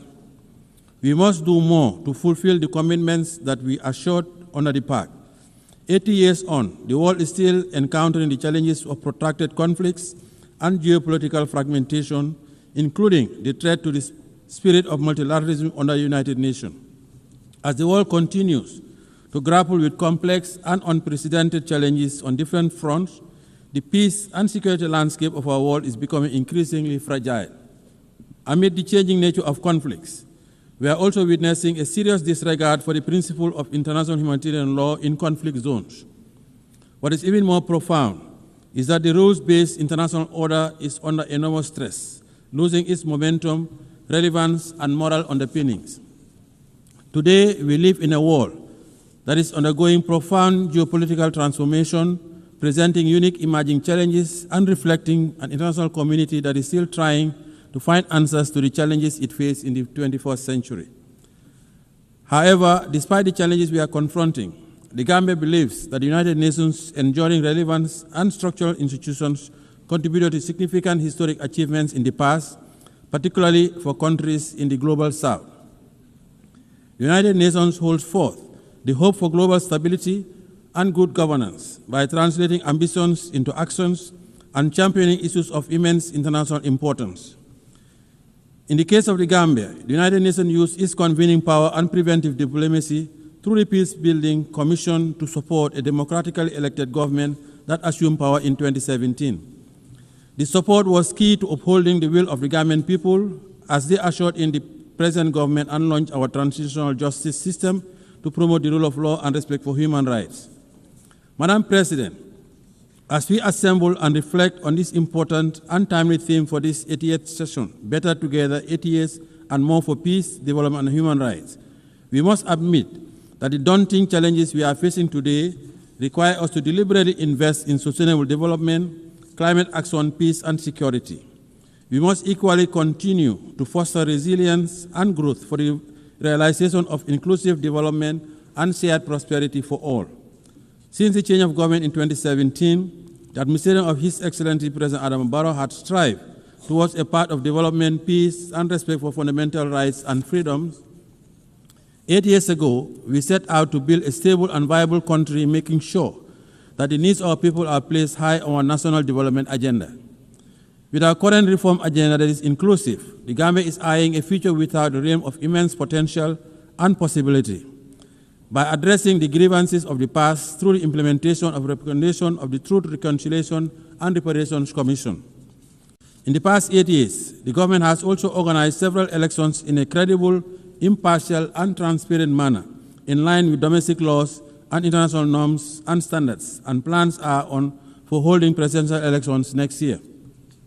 We are committed to consolidating participatory democracy, sustainable development and good governance, as we have done for the past 8 years. Madam President, in our drive for greater reform, the government of the Gambia will continue to take the appropriate people-driven and informed policy decisions to strengthen institutions and design processes aimed at promoting and protecting human rights as well as addressing past violations. As we look forward to consolidating building strong state institutions and reinforce the never again principle, the government is ushering in legislative reforms and expanding the scope of our criminal jurisdiction to prosecute international atrocity crimes. Since reforms include the enactment of the Special Prosecutor's Office, Act 2024, giving that office the mandate to deal with offenses that constitute international crimes and serious rights violations, and for the first time, the enactment of an Anti-Corruption Act, a significant step towards the organization of an Anti-Corruption Commission. These are all part of our national efforts to deliver restorative and transformative justice, build a clear path towards nation building, and lay a foundation for social justice, as well as prevent impunity. Our goal is to consolidate and nurture a more national culture of accountability and respect for human rights in fulfillment of our domestic and international obligations. To support our national development ambitions as enshrined in our National Development Plan, we continue pursuing a national budgeting mechanism that is grounded on human development, fiscal stability, education, and building critical infrastructure to promote development and investment. Madam President, our primary social contract with the Gambian people is to meet the demands of our socio-economic challenges whilst at the same time encourage citizen participation and engagement in democratic governance. This propels us to ensure that our democracy continues to thrive, respect for fundamental rights robust, expansive, and comprehensive, and the building of institutional mechanisms. In building a peaceful society, we continue to recognize the integral role of women and their representation and participation in political affairs and public life. We also continue to promote media freedom and the right to assembly and freedom of expression as guaranteed inherent rights through coordinated and sustained actions. As a government, we encourage constructive engagement with our citizenry, particularly the young people, and respect their rights to participate in democratic functioning of the state. In view of our own experience with governance challenges, we value the need for addressing the consolidation of democracy and good governance in our neighborhood. It is in this spirit, the Gambia recently hosted the Sahel Governance Forum, which seeks to galvanize a multi-stakeholder convergence to address the governance challenges that continue to hamper regional peace, stability, and development. We are confident that such forum will provide the right opportunity for systematic discussion on finding definitive solutions to the rising tide of violence, insecurity, and instability of the Sahel. Madam President, with its strong commitment to the promotion and protection of international peace, security, and human rights, the Gambia continues to be a member of the African Union Peace and Security Council, the United Nations Human Rights Council, and a police and troop contributing country to UN, AU, and ECOWAS peacekeeping missions around the world. By serving on this important council of the continent and taking part in peacekeeping operations, the Gambia continues to prioritize the maintenance of international peace and security, including the consolidation of political and democratic governance and strengthening partnership for African security. It is significant that the African Union and the United Nations continue to work together to address regional peace and security matters, including the recalibration of our preventive diplomacy tools for maximum impact. We need to strengthen the early warning mechanisms as well as prioritize the protection of children affected by armed conflict. Madam President, by echoing the mantra of the Africa we want and an Africa at peace with itself, the Gambia believes that more needs to be invested towards conflict prevention as part of efforts to respond robustly to challenges of insecurity and underdevelopment, particularly through resilient building. We call on the United Nations Security Council to step up and meet its responsibility towards the resolution of conflicts in Africa and beyond. The rising level of inequalities are indicative of the unequal global economic system, creating huge imbalances for countries in the global south, particularly in Africa, to address poverty, debt, and unemployment. It is indeed disheartening that 5 years towards the end of the targeted Agenda 2030 deadline, much remains to be accomplished and the realization of its goals and ambitions appear to be profoundly remote. Madam President, in 2025, when the world should be forging towards a path of development and prosperity, we are once again confronted with the scourge of more conflict and war. Therefore, the 2025 Peace-Building Architecture Review presents a unique opportunity to agree on building stronger preventive arrangements and measures for conflict prevention. The ongoing conflicts raging around the world would need to stop immediately. The unnecessary deaths, displacement, and untold suffering of civilians from Palestine to Sudan, Lake Chad Basin, Ukraine to Russia, Haiti, Libya to the Sahel, and in other corners of the world is unacceptable. As members of the United Nations and as conscientious global citizens, we cannot relent on our collective quest for durable peace. We must continue to pursue responsive and purposive actions by exhorting the parties to the conflicts and make progress on key milestones on their journey to political dialogue. We must all assist by putting in necessary security arrangements and frameworks for ending conflicts, including the protection of civilians, particularly women, children, and the elderly. Parties to the conflicts must allow immediate and uninterrupted humanitarian aid to reach the suffering population, and they must commit to ending the hostilities. It is the responsibility of the international community to collectively muster the necessary political will and courage to end intractable conflicts. The bleeding must stop. Madam President, as we celebrate the 80th anniversary of the founding of the United Nations, the plight of the Palestinians remains unresolved, with the people continuing to face alarming difficulties under dire humanitarian conditions. The situation of Palestine continues to be about the core principles of justice, respect for international humanitarian law, and self-determination. The ongoing situation needs to stop. We cannot remain unperturbed by these worsening conditions, and it is imperative that we act urgently and collectively by utilizing our leverage to revitalize the prospects of an inclusive peace process for Israel and Palestine and the region. In this context, we reaffirm our call for the two-state solution to urgently enable the Palestinian people to regain their legitimate national rights as recognized by the international community through its recognition of the State of Palestine within the 1967 borders with Al-Quds al-Sharif as its capital. We also support the membership of the Palestine in the United Nations. In this spirit, we express our appreciation to the Kingdom of Saudi Arabia and France for the recently concluded high-level conference on the question of Palestine. Madam President, as part of our call for proactive engagement towards the resolution of global conflicts, the Gambia affirms its support for the efforts undertaken by UN Secretary General in launching the roundtable process in the Moroccan Sahara to achieve a realistic, pragmatic, and sustainable political solution to the regional dispute over the Moroccan Sahara. The Gambia welcomes Morocco's commitment to the ceasefire, full cooperation with ISRO, and relaunching the political process based on the parameters of Resolution 2756 of 2024. In this regard, we call on Polisario to abandon its unilateral withdrawal from the ceasefire, lift restrictions imposed on the freedom of movement and the provision of supply to MINUSO, and urge all parties, Morocco, Algeria, Mauritania, Polisario, to work towards a realistic, pragmatic, and sustainable political solution based on compromise. The positive impact of the Moroccan Autonomy Initiative, a realistic, credible, and serious effort for the settlement of this regional dispute, is already well recognized, and the people of the region continue to enjoy peace and development and protection of their human rights. Thanks to the government of the Kingdom of Morocco's new development model for the Moroccan Sahara region. Furthermore, the Gambia also lauded the launch by His Majesty Mohammed VI, King of Morocco, of the Morocco-Nigeria gas pipeline, the Atlantic African Initiative, and the Sahel countries' access to the Atlantic. The three regional royal initiatives would give new impetus to the Moroccan Sahara region by establishing it as a new platform for security, stability, and co-development in the Atlantic, the Sahara, African, and Mediterranean areas. Madam President, the Gambia also continues to stand with the government and people of the People's Republic of China on the One China policy.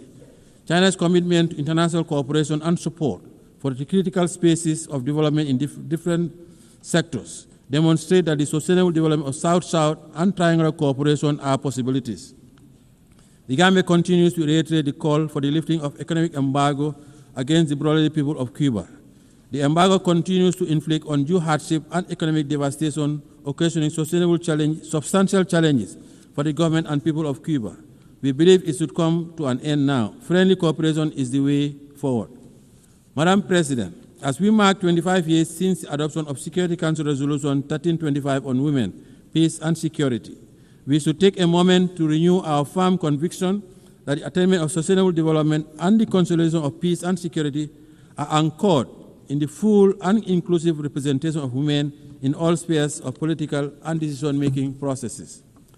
While considerable progress has been made towards the realization of women's inclusion, women's participation in the consolidation of peace and security, there continues to be significant impediments that we must overcome.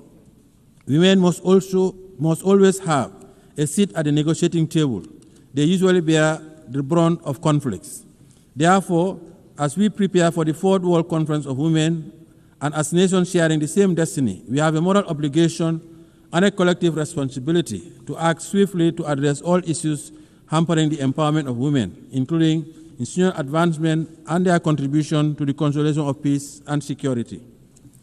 Madam President, in view of the outcome of FFD4, it is our hope that international financial architecture and mechanism will change for the better, as the current international financing architecture, especially as it relates to debt restructuring, continues to hamper the development aspirations of developing countries. Due to limited fiscal space exerted by debt distress, developing countries find it hard to make significant investment in the social sector. The challenge is even more profound when it comes to investment in the productive base of their economies to engender growth, employment, and development.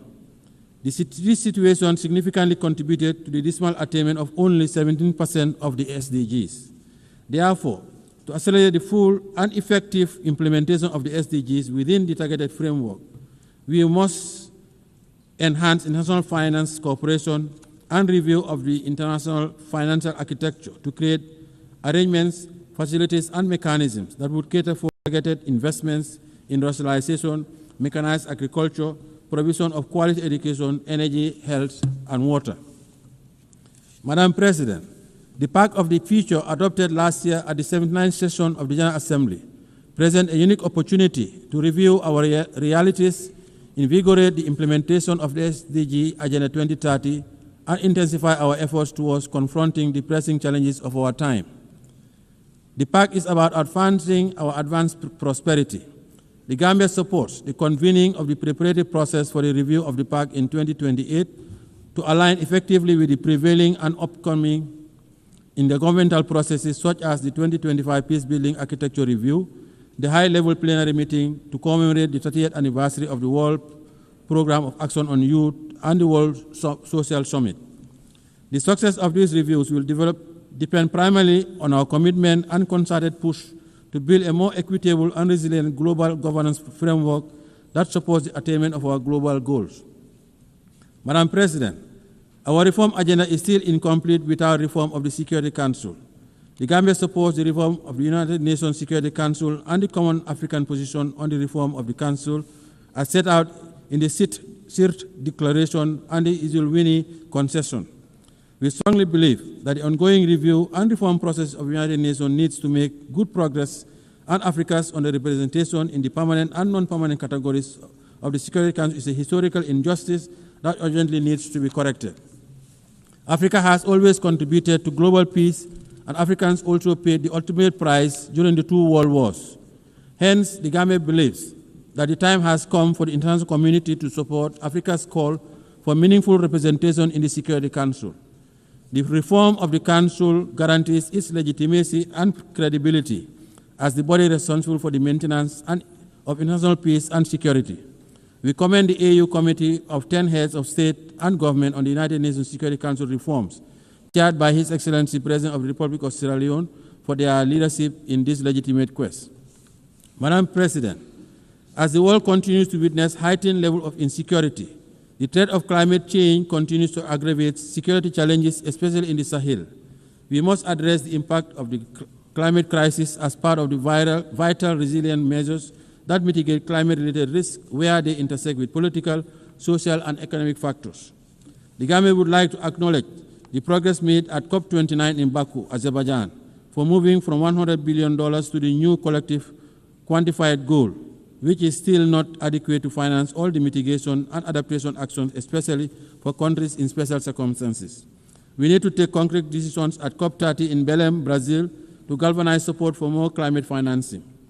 The Gambia calls for more ambitious national determined contributions by all states due to their submission this year to achieve net zero emissions by 2050. Madam President, as I conclude, allow me to call on member states to use this 88th session of the General Assembly to forge a new consensus to confront our new reality, a consensus that unites us behind our shared determination to make the United Nations a potent instrument to serve our common purposes and aspirations as one human family. This is our only planet. Let us preserve it for posterity. The Gambia is ready to play its part in making our world a better place for all. On behalf of His Excellency President Adama Barrow, the government and people of the Gambia, I wish you all fruitful deliberation towards advancing the theme of the 88th session of the General Assembly. I thank you for your kind attention.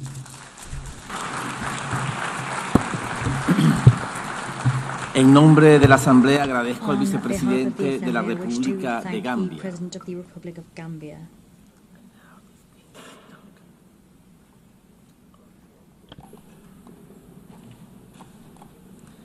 Doy ahora la palabra a la excelentísima señora Sabine Monauni, viceprimera ministra y ministra de Asuntos Exteriores, Medio Ambiente y Cultura de Liechtenstein.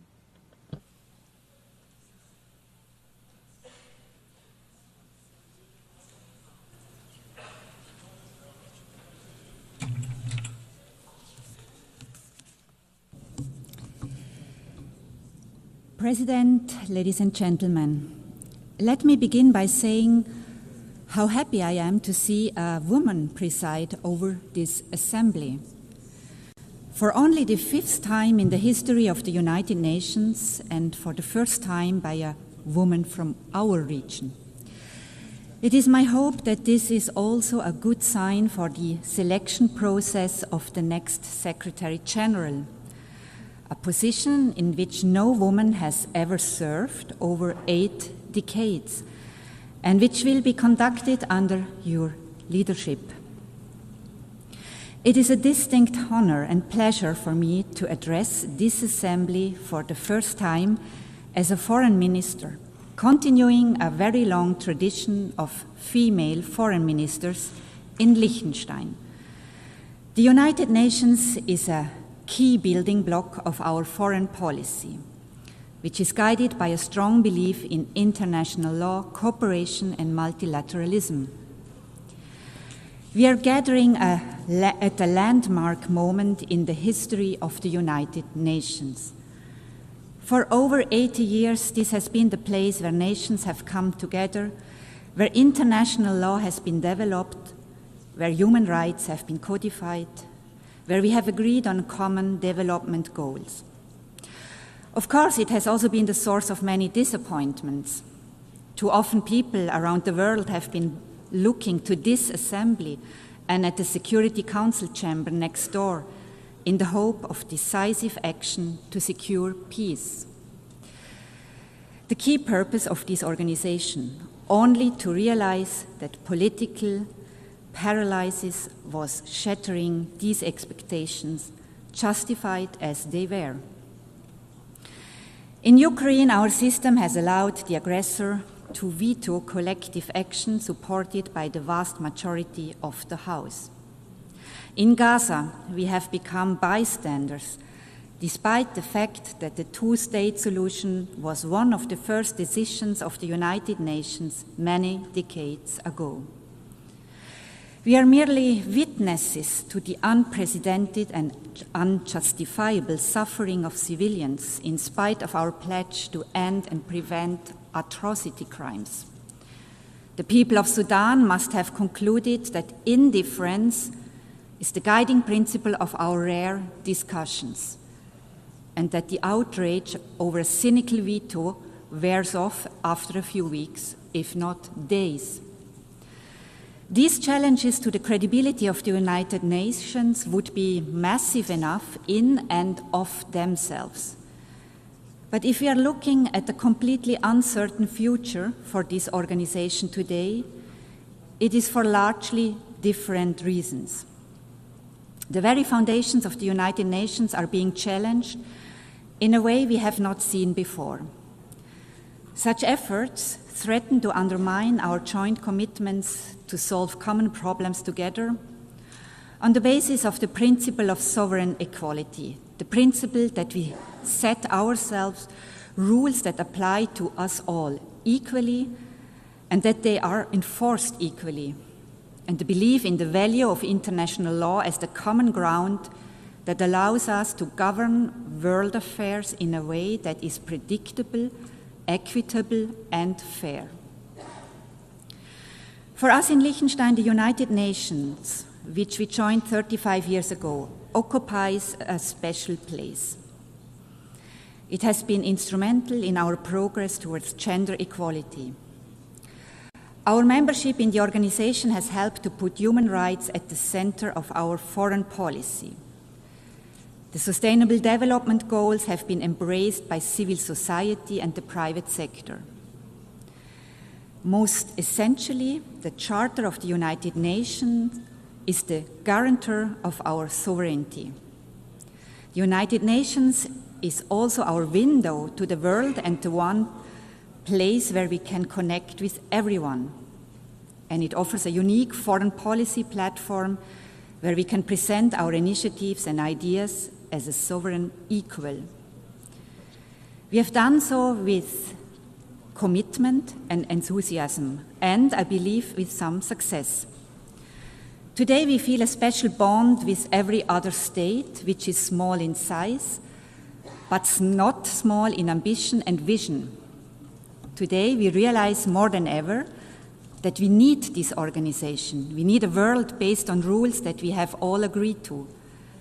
And especially now, those who share these views need to join together in common purpose to safeguard our common interests. The times we live in are fast-paced and full of challenges that can seem incredibly daunting. Many years ago, we identified climate change as the biggest threat to us all, big and small, wherever we are located on the globe.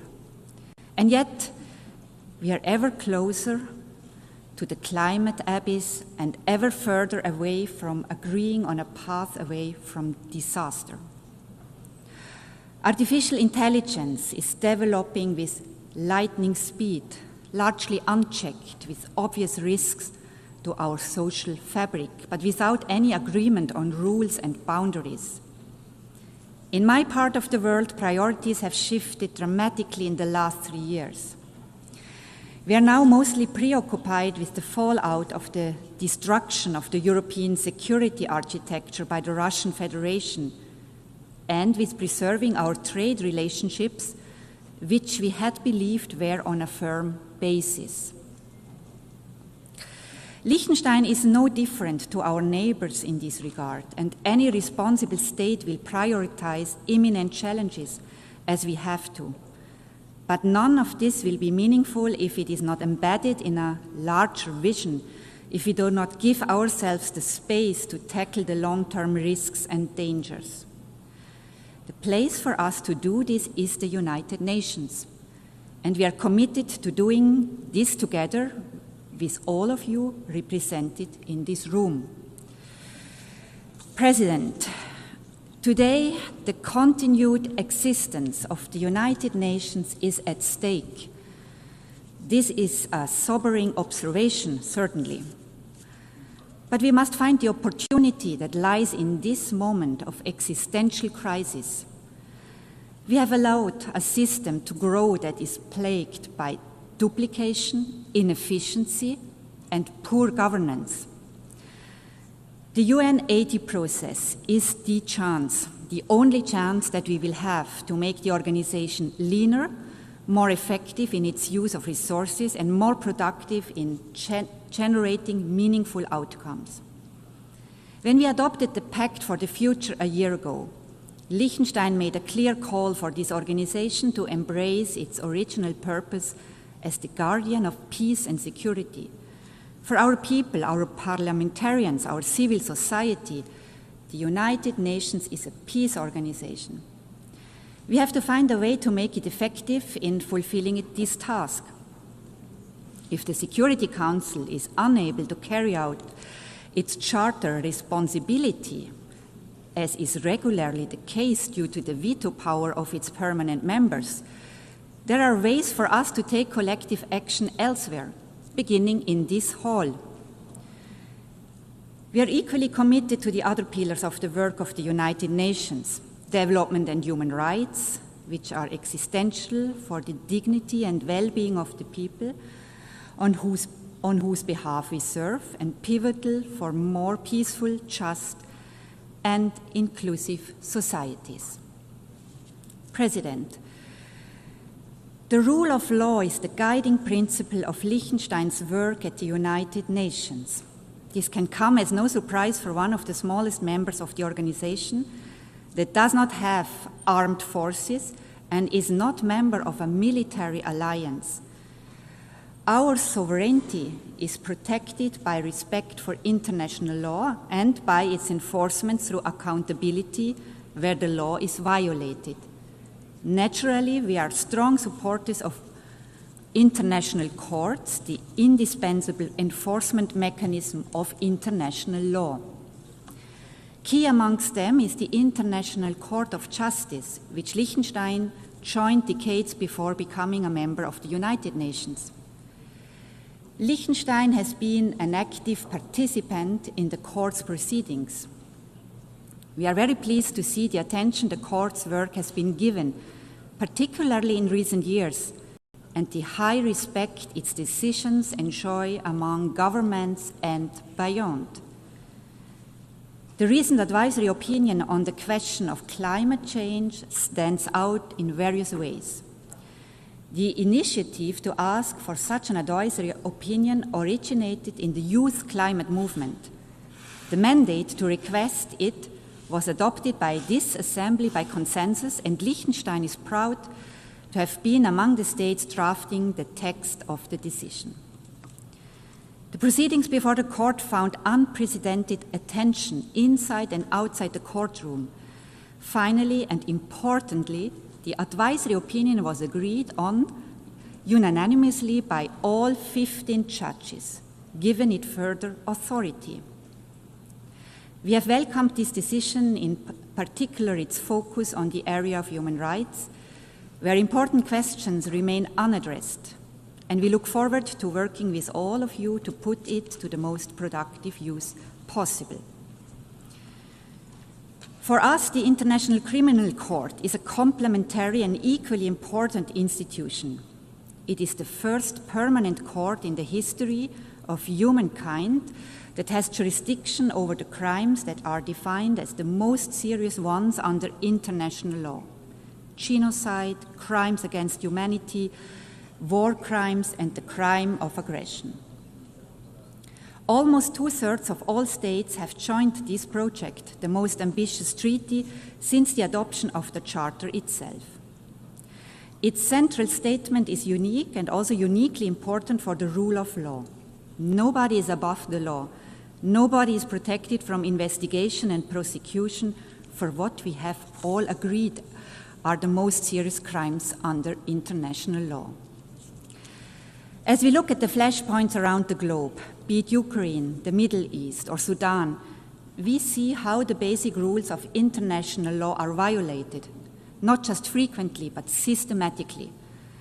This is why we have created the International Criminal Court, to offer protection for the victims and the vulnerable, but also to safeguard international peace and security.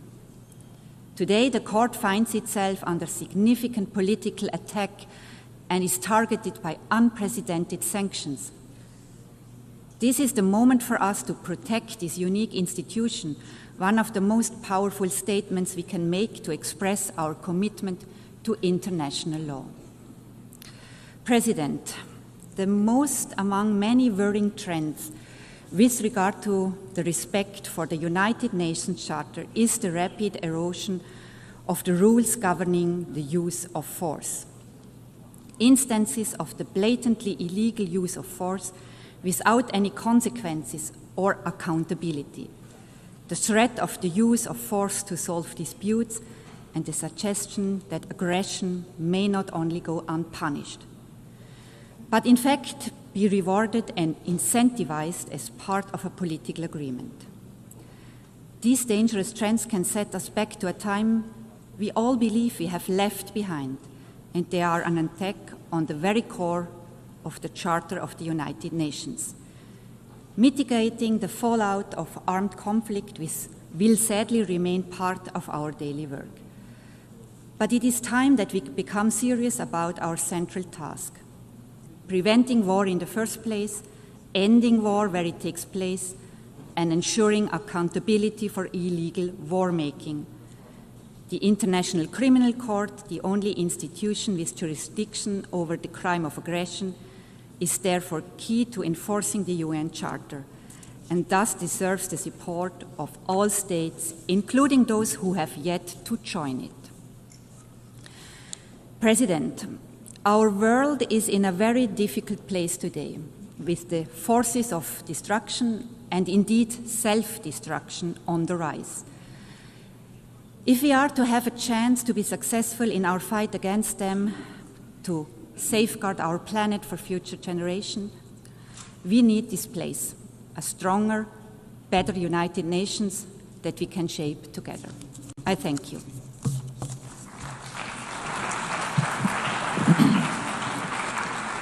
Muchísimas gracias a la viceprimera ministra y ministra de Asuntos Exteriores, Medio Ambiente y Cultura del Distrito.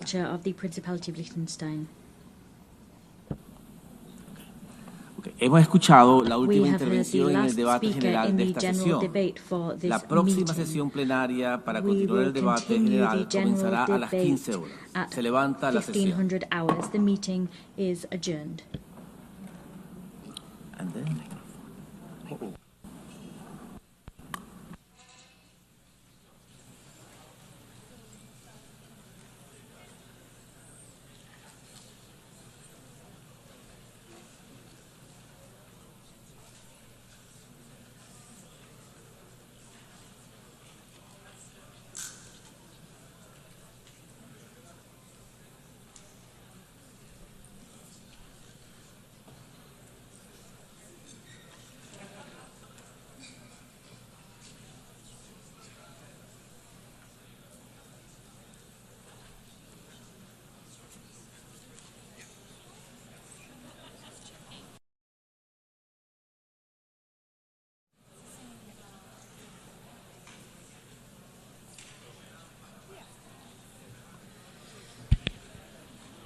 Thank you very much.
Declaro abierta la novena sesión plenaria de la Asamblea General.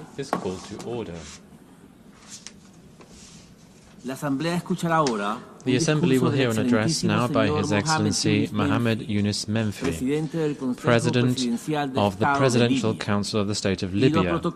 I request protocol to escort His Excellency and invite him to address the Assembly.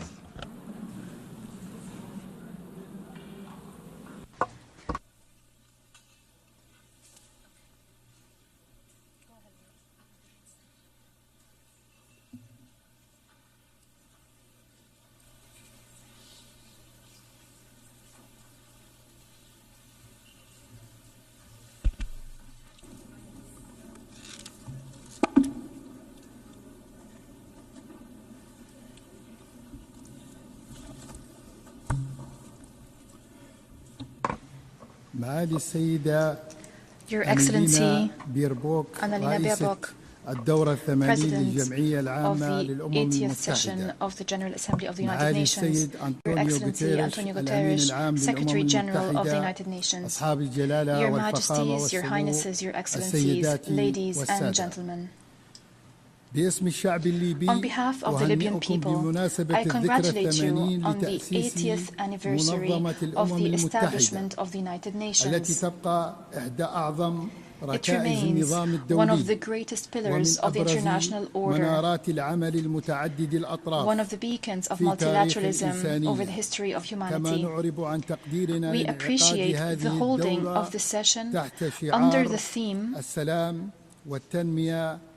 Better Together, 80 years and more for peace, development and human rights. These are principles that we firmly believe in, principles that we are consolidating at the national, regional and international levels. As